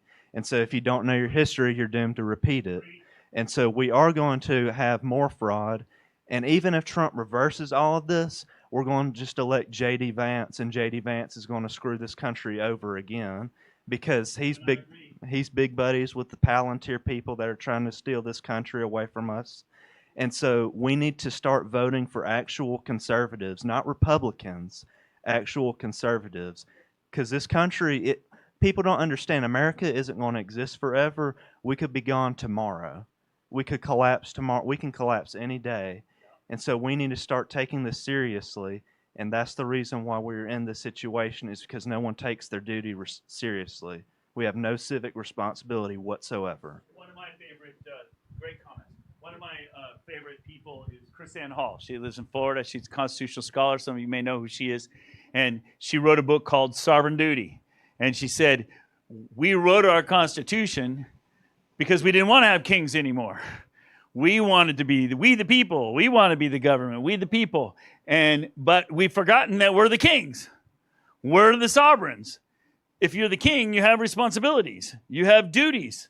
And we've not been doing our duties as kings. That's what I'm here for. I'm here to wake you up, and sounds like you're already awake, and get you organized, though. The problem we have in the election integrity movement around the country is that it's a bunch of individual soldiers. You can't fight a war with individual soldiers. It doesn't work. You need to get organized. And I started reading Art of War several years ago, and I'm a much better warrior now because of it. General Flynn put me onto that. And we need to organize and fight in an organized fashion, and that's when we'll win, because our opponents are funded, organized, and have decades ahead of us. So our only real advantage is that we're conservative and we have guns. Otherwise, we would have already been taken over, I think. And we have God. Yeah, I, of course. Absolutely. I put this graph up because this is how I think of my life. So this is 450 years of Israel's history. It's in the Bible. This is in the back of my Bible. I love graphs. And there's a graph in my Bible, so I'm delighted. Okay. And so it shows Israel fallen into idolatry and then righteousness, and idolatry and righteousness 12 times. It shows this. So there's nothing new under the sun. We're doing the same stuff, right? And we've become lazy and apathetic and complacent, and absolutely. And so we're falling into idolatry too, right? I mean, dude, we don't even know the difference between an innie and an outie, okay? Come on, you Alabamans, you get that, right? All right, good. All right. So it ends in the Babylonian captivity. And I used to think the Babylonian captivity was punishment of God against Israel, but it isn't. I reread Ezra and Nehemiah last year, which are the minor prophets that talk about that. When you read that, God says through Jeremiah, I used my servant Nebuchadnezzar to take the remnant out of Israel so that I could destroy the evil that's in Israel. And then 70 years later, he restored Israel back. So what I don't know in my work, I think of myself as a Jonah really, but are we going to repent and get restored as a country, or are we headed for Babylon? Regardless, I'm at least helping build the remnant, but hopefully we're going to be restored. And I hear people quote this all the time where they say, if my people will humble themselves and pray. So let's all pray, because then God will save our nation. You ain't reading the Bible if that's what you're thinking. It's a if-then. And there were 4 conditions. If my people will humble themselves. And everybody always skips over that one. What's humility? Humility is recognizing the gifts God has given you, recognizes the circumstances He put you in, recognizing that those talents, and that's humility. If I tell people, I'm not smart, that's false humility. I'm one of the smartest guys I know, okay? But I can't take credit for that. God gave that to me, right? Okay, so it's easy to be humble because I realize everything I am, God made me. So if my people will humble themselves, that's recognizing what God's given, and pray and seek my face. What is that? That's me finding Okay, God, what do you want me to do? You want me to go to Nineveh? Okay, I didn't sign up for this, but I'll go. Okay, and seek my face and turn from their wicked ways. Okay, I don't think we're turning from our wicked ways here, folks. We can pray all we want, but we haven't turned from our wicked ways. You know, child sex trafficking is now larger in this country than the illegal drug industry. Child sex trafficking is bigger. In fact, that's where I'm going to be on Friday, Saturday, Sunday next week. I'm going to be at the Peace of Heaven Child Sex Trafficking Conference, where we've put together this big facility to take kids that have been sex trafficked and nurture them back to health. And it starts with a spiritual, basically casting out the demons that these poor little kids have had to suffer through. It's bad news. So anyway, if my people will humble themselves and pray and seek my face and turn from their wicked ways, then, and I'm preaching now, then I will hear from heaven and forgive their sin and heal their land. And I don't see us getting better right now. I see us being pretty wicked. So I think we might be here. But I don't know, it was pretty bad back when, up on Mount Carmel, when we had, which prophet was it? Was it Elijah? Yeah, Elijah, yeah. It brought down fire from heaven, right? And they slew the priests of Baal. But we're pretty bad, but God can do a miracle. And that's the fun thing about being me. I don't have to worry about it. I just have to get out there and do my job. And God's responsible for the result. We just got to get out there and do our job. So each one of us has gifts. Each one of us is in circumstances. So humble yourselves. Find out what that is. Pray. Ask God, hey, how am I supposed to be involved in this amazing time in history? We're alive right now at this most amazing time in history. This is a turning point. I think this is going to be like a critical time in our history. What does God have in store? So get involved. How about that for a rant and a sermon, brother? That's good, brother. Yeah, she has a question. Yeah. Can I ask you something? We're all going to be united because Democrats, Republicans, Catholic, Jew, Protestant, it doesn't matter. We're all against child sex trafficking for the most part. But you got all the compromised politicians that can't come out and come clean. Okay, but what is Trump doing with these data centers and AI centers? Trump's for them. Even Katie Britt and Tuberville are for them. But we, the people, are against them. So now the Democrats are against them, and the Republicans are for them. So what is Trump doing on this? I don't get it.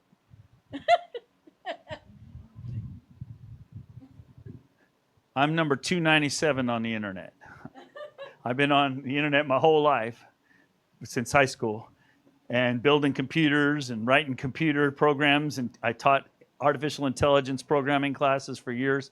So I'm familiar with this trend. And I can tell you that we're headed for another major clash because those data centers consume massive amounts of energy, and we can't build power plants fast enough to keep up with that. And our food supply and our water supply. So what's really going on? What's really going on is we are being displaced, okay?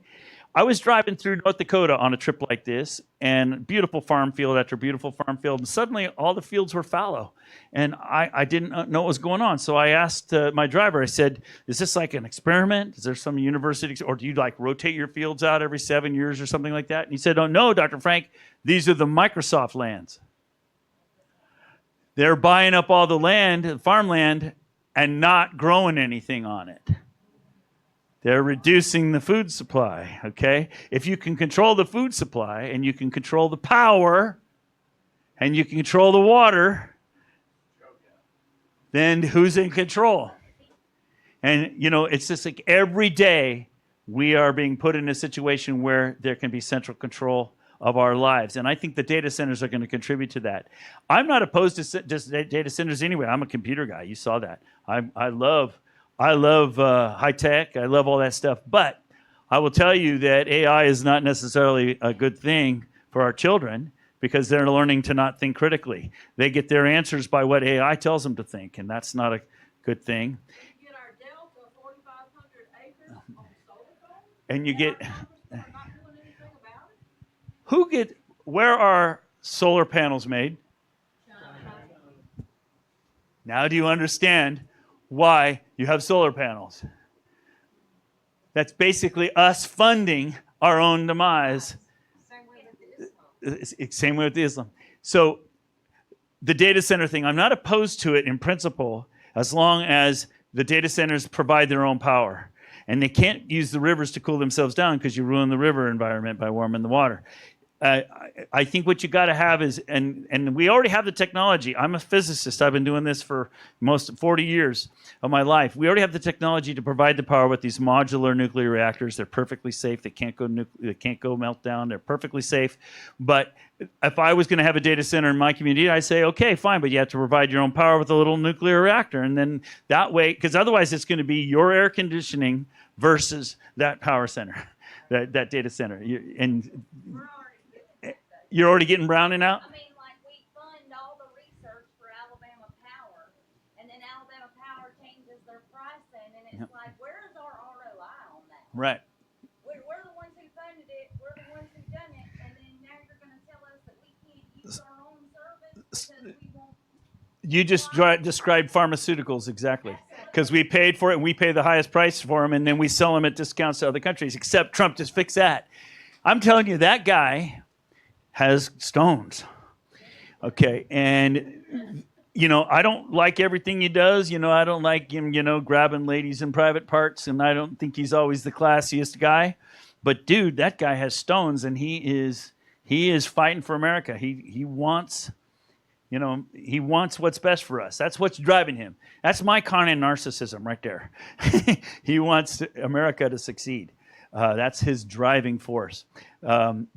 And I don't think there's another one like him. I don't think Vance is like him. I agreed with that other comment. So we need someone with stones, but that's our problem. What did Samuel say? You don't want a king, because if you have a king, this is what comes with it. You want God to be your king.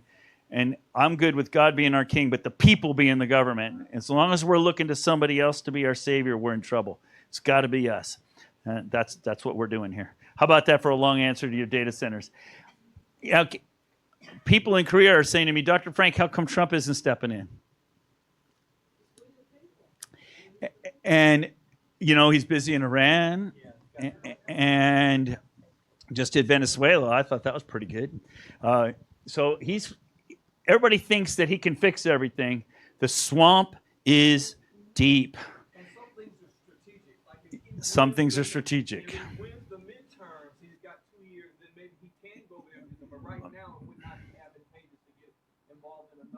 Yet another one. You're right. And I don't think we can afford it. But you notice he did do something. He discontinued the joint military operation with South Korea. Did you notice that? And he's palling up to North Korea, which I thought was interesting. So we know there's some interesting fifth dimensional chess going on there, I think. And I like him. I think he's on our side. I don't like the way he treats women all the time, but I like him. And so, anyway, you have a question, John? Oh, Tony Kim. John Kim's my other friend. Yes. So you're telling us that this election coming up is in jeopardy, and there's going to be something being done by Trump, and he's hopefully playing five-dimensional chess. But we know exactly what happened in Korea. He called martial law. He was worried about the election results and everything, and he called martial law, and they cooked him. I mean, the media, everything, everybody was like, this guy's insane. Get him out, put him in prison. What's to keep that from happening to Trump here? And you're saying us. And how are we going to get ready within this period of time with whatever data we're going to gather?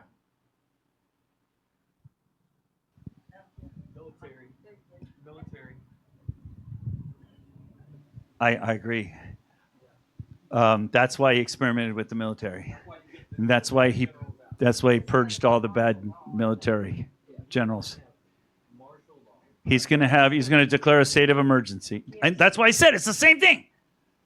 What other choice does he have? He's not going to sit back and let himself be impeached again. The whole system's going to be against him, I agree. And that's why we're in this. That's why I keep telling people, we are there. We are there now. It is going to happen. And that's why. See, here's, let me say this. just to say to your thing, we are damned if we do and damned if we don't. He does nothing. The socialist Democrats and Islamists that are joined up with them, they take over. China takes over. The technical deep state takes over. Or he does something risking his presidency, his life, and our peace. We may be in a civil war. We've done that before, though. But that may be what it comes to make America wake up again. I will share this. You know, I found it interesting that Dr. Frank figured out that Trump was going to win in 2016 with the math. The Lord spoke to me in January 2016, 17 people in the primary. Right. I wasn't even going to vote. It was going to be the first time I wasn't going to vote. I was sick of politics, sick of politicians. Republican, Democrat, they all made me, yeah. The Holy Spirit came upon me one Saturday night. I've shared this, but I feel like I'm supposed to share it with you here. So powerful in my study, getting ready for church the next morning. I was in tears. And the Holy Spirit said this to me about Trump. He said, my hand is upon him. He said that it is my will for him to be president of the United States. He said it will be better for you if he is president of the United States.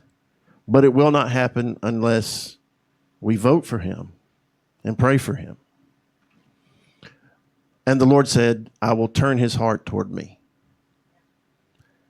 And I have seen those things. Like I said, Trump infuriated me with the vaccine push and not firing Fauci.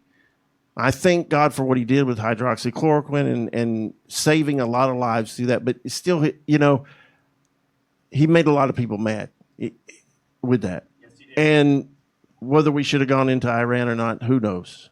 I don't think that was his choice. I think that was Israel's choice. Yeah, and they're Israel. Our allies, so we had to help. But here's the thing. I do think we need to pray for him like never before. He's where he is right now, I believe, because God put him there. Amen. Not because he's the best person. I don't even know if he's a born-again Christian or not, but even if he is, he's a baby and he doesn't know how to walk it out. But I will say this. I agree with Dr. Frank that his heart is to try to save our country because he sees it is being destroyed. Yes. He loves his country. And that right now is enough for me. So whatever decision he makes, either one, he doesn't win. You know how hard that is for a guy that wants to win every time he does something? But I has nothing to lose. Yeah. Which is why he's going to declare a state of emergency. He has nothing to lose. Now I will say this: I will if he doesn't do it. If he doesn't, I will be greatly disappointed. Me too. Because even though it may throw us into a civil war, it may be absolutely necessary before it. Or I'll put it this way: we might not have the civil war now,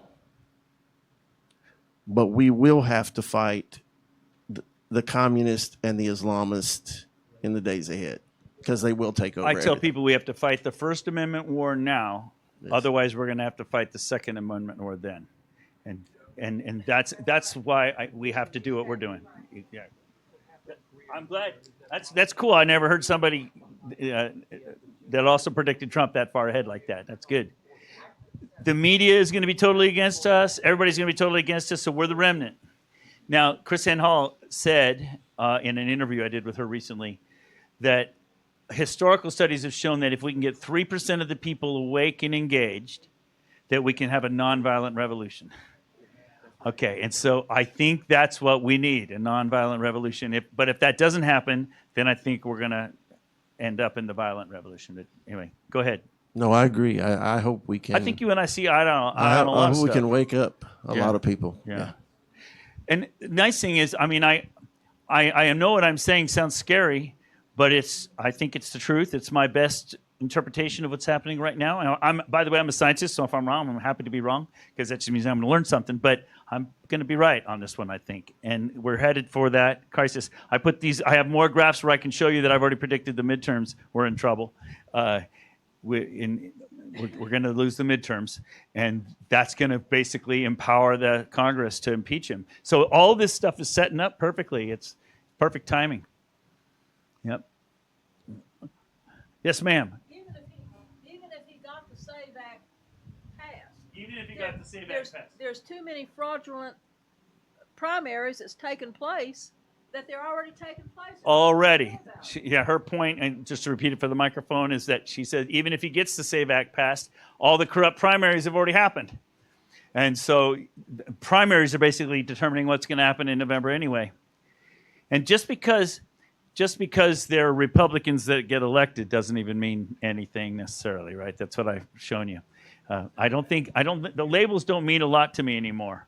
What matters is the person. I want the character. Hey, I was up against Wes Allen before they kicked me off the ballot. Yeah, I know that story. Yeah. You were destroying him. Yeah. Oh, good stuff. I like being in church because we don't have to be afraid of the conversations. I'm not afraid anyway, but people are like, well, you shouldn't talk so much about God. Don't invite me. Because I'm on a mission from God, I guess, right? I know this. Yeah. Because we got to live stream it, and even if we didn't, we record. But thousands and thousands of people watch, and they will see this. Amen. Even from our little church, thousands will see. Well, that's good. And if you want, I put my slide up a minute ago. I'll put it up again. You can contact me, and I will be glad to help you get going in your community. I put that right here. And I want to say one more thing. We want to take up a little offering for him. He didn't ask for this, but he has to pay to travel. It's not cheap. And our church is going to give him a donation. And if y'all want to give Dr. Frank a donation, who do we make it out to? Just Dr. Douglas Frank, or make it to Doug Frank. I don't have a 501c3, nothing. Okay. Because I didn't want anybody to think I'm doing it for money. No. We know you're not, and I promise y'all again. Just give me the money. Put it in my hand. But here's the thing. I had 0 on my tax return last year, so that tells you. You know what he's going to do. You know what he's doing with it. Yeah. So just if you whatever you can, just do a little something. I appreciate it. My wife appreciates it. Yeah. Hey, a man that the laborer is worthy of his hire. There's no way to give online. Sal, would you do that? Yeah, I don't. There's no way to give to me online. But if you want, you can mail me a check. Just send me an email and I'll tell you where to mail it. But I deliberately, thank you, darling. I deliberately don't make this about money because I don't want it to be about money. And I don't want people to get confused. I have never seen him talk about or ask for money at all. So this is, and I've been in at least 4 meetings. So this is me doing this. Well, thank you very much. I appreciate it. When I first started doing this work, I told Donna it was only going to be 6 months. And I was kind of worried about it because I still have to pay the property taxes. And we live out in the country, and it's a pretty nice house with a pretty expensive tax bill. And because we had to take care of my mother-in-law, so we bought this big flat house. But something interesting, because I just turned 65, and so I had to sign up for Social Security. And the Social Security matches my property taxes exactly. So I'll just keep doing what I'm doing, and I don't have a mortgage, and so that pays the bills. And so my kids are grown, and there you go. So God provides. It's crazy. Mr. Lindell gave me a good check at the beginning too, and that helped me a long time. But I'm still, most of my retirement's spent already. Thank you very much. I'm just going to put that. I don't want to look at it. I don't like thinking about money. I think it's a distraction from what I don't think Jonah said. How much am I going to get paid when I go to Nineveh? What did Jesus say to the 70 when he sent him out? He didn't say, let's get your bank accounts together and get your hotel. He says, grab your coat and your staff and go, and throw yourself at the mercy of the people that you're with as you go. And boy, was that a blessing or what? And so I like modeling my life. Jesus didn't send emails. He went town to town. That's what I'm doing. And so I'm trying to copy. I ain't Jesus, but I'm trying to do my best. That's right, yeah. Thank you for that. That was nice. Any other questions, or are we done? We could go for hours. You can tell I got thousands of slides. Yes, sir. Did you say Washington County you were in? Washington County, I got Oregon? 25 counties in Oregon. Oh, okay. Yeah, but Washington County, Oregon is the second most liberal in the country. I was in just the state. curious. I mean, go ahead. Yeah, because I just left there and moved here. Before I did, I unregistered. You were in to vote. Washington County. Yep. You unregistered, you think? Oh, yeah. Well, I asked them You to want give me me to look it up? confirmation of it too. Yeah, yeah. Sure, look it up. Washington Let's County. look it up. That's funny. I have a faster way to do it. Well, no, I'll just look you up. The problem is Washington. It might take a minute to open it because it's a big file. Let's see. Well, do me later. Okay. But Washington County, yeah, I've got, these are all the counties, shift to 5. These are all the counties I've got teams right now. And what's cool about Oregon is that this is the Cascade Mountains. Right. All of these counties, 13 out of 15 of them, signed resolutions they want to quit the state and join Idaho. Yep. And so they're already rebellious against the state. And so it's easy for me to meet their sheriffs and their commissioners and say, and they have to mail a ballot to everybody in their rolls. And so they save huge amounts of money by using clean rolls. So this is no trouble at all for me getting these counties working together. But Washington County, we did this strategy in Washington County. We have people go in there every week and reading actual cases of fraud into the public record.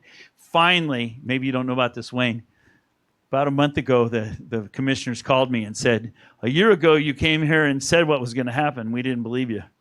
But now we see that every week you're presenting actual fraud into the actual records with case numbers, and this is getting intolerable. You know, what do we have to do? And they invited me out, and I spoke to their commissioners. We put together a plan. In the second most liberal county in the state, the commissioners are now saying, enough. We give. What do we have to do? So this works. The strategy works, but you got to do it. It's not just one guy doing the work. It's got to be a team, and you got to have a bunch of people lined up each week reading new cases of fraud from your own neighborhoods. It's not Mr. Smarty Pants came to town. You know, I'll do that, and I'll speak to your commissioners, and I'll show them their future. But it's got to be you standing in front of your commissioners from your own community.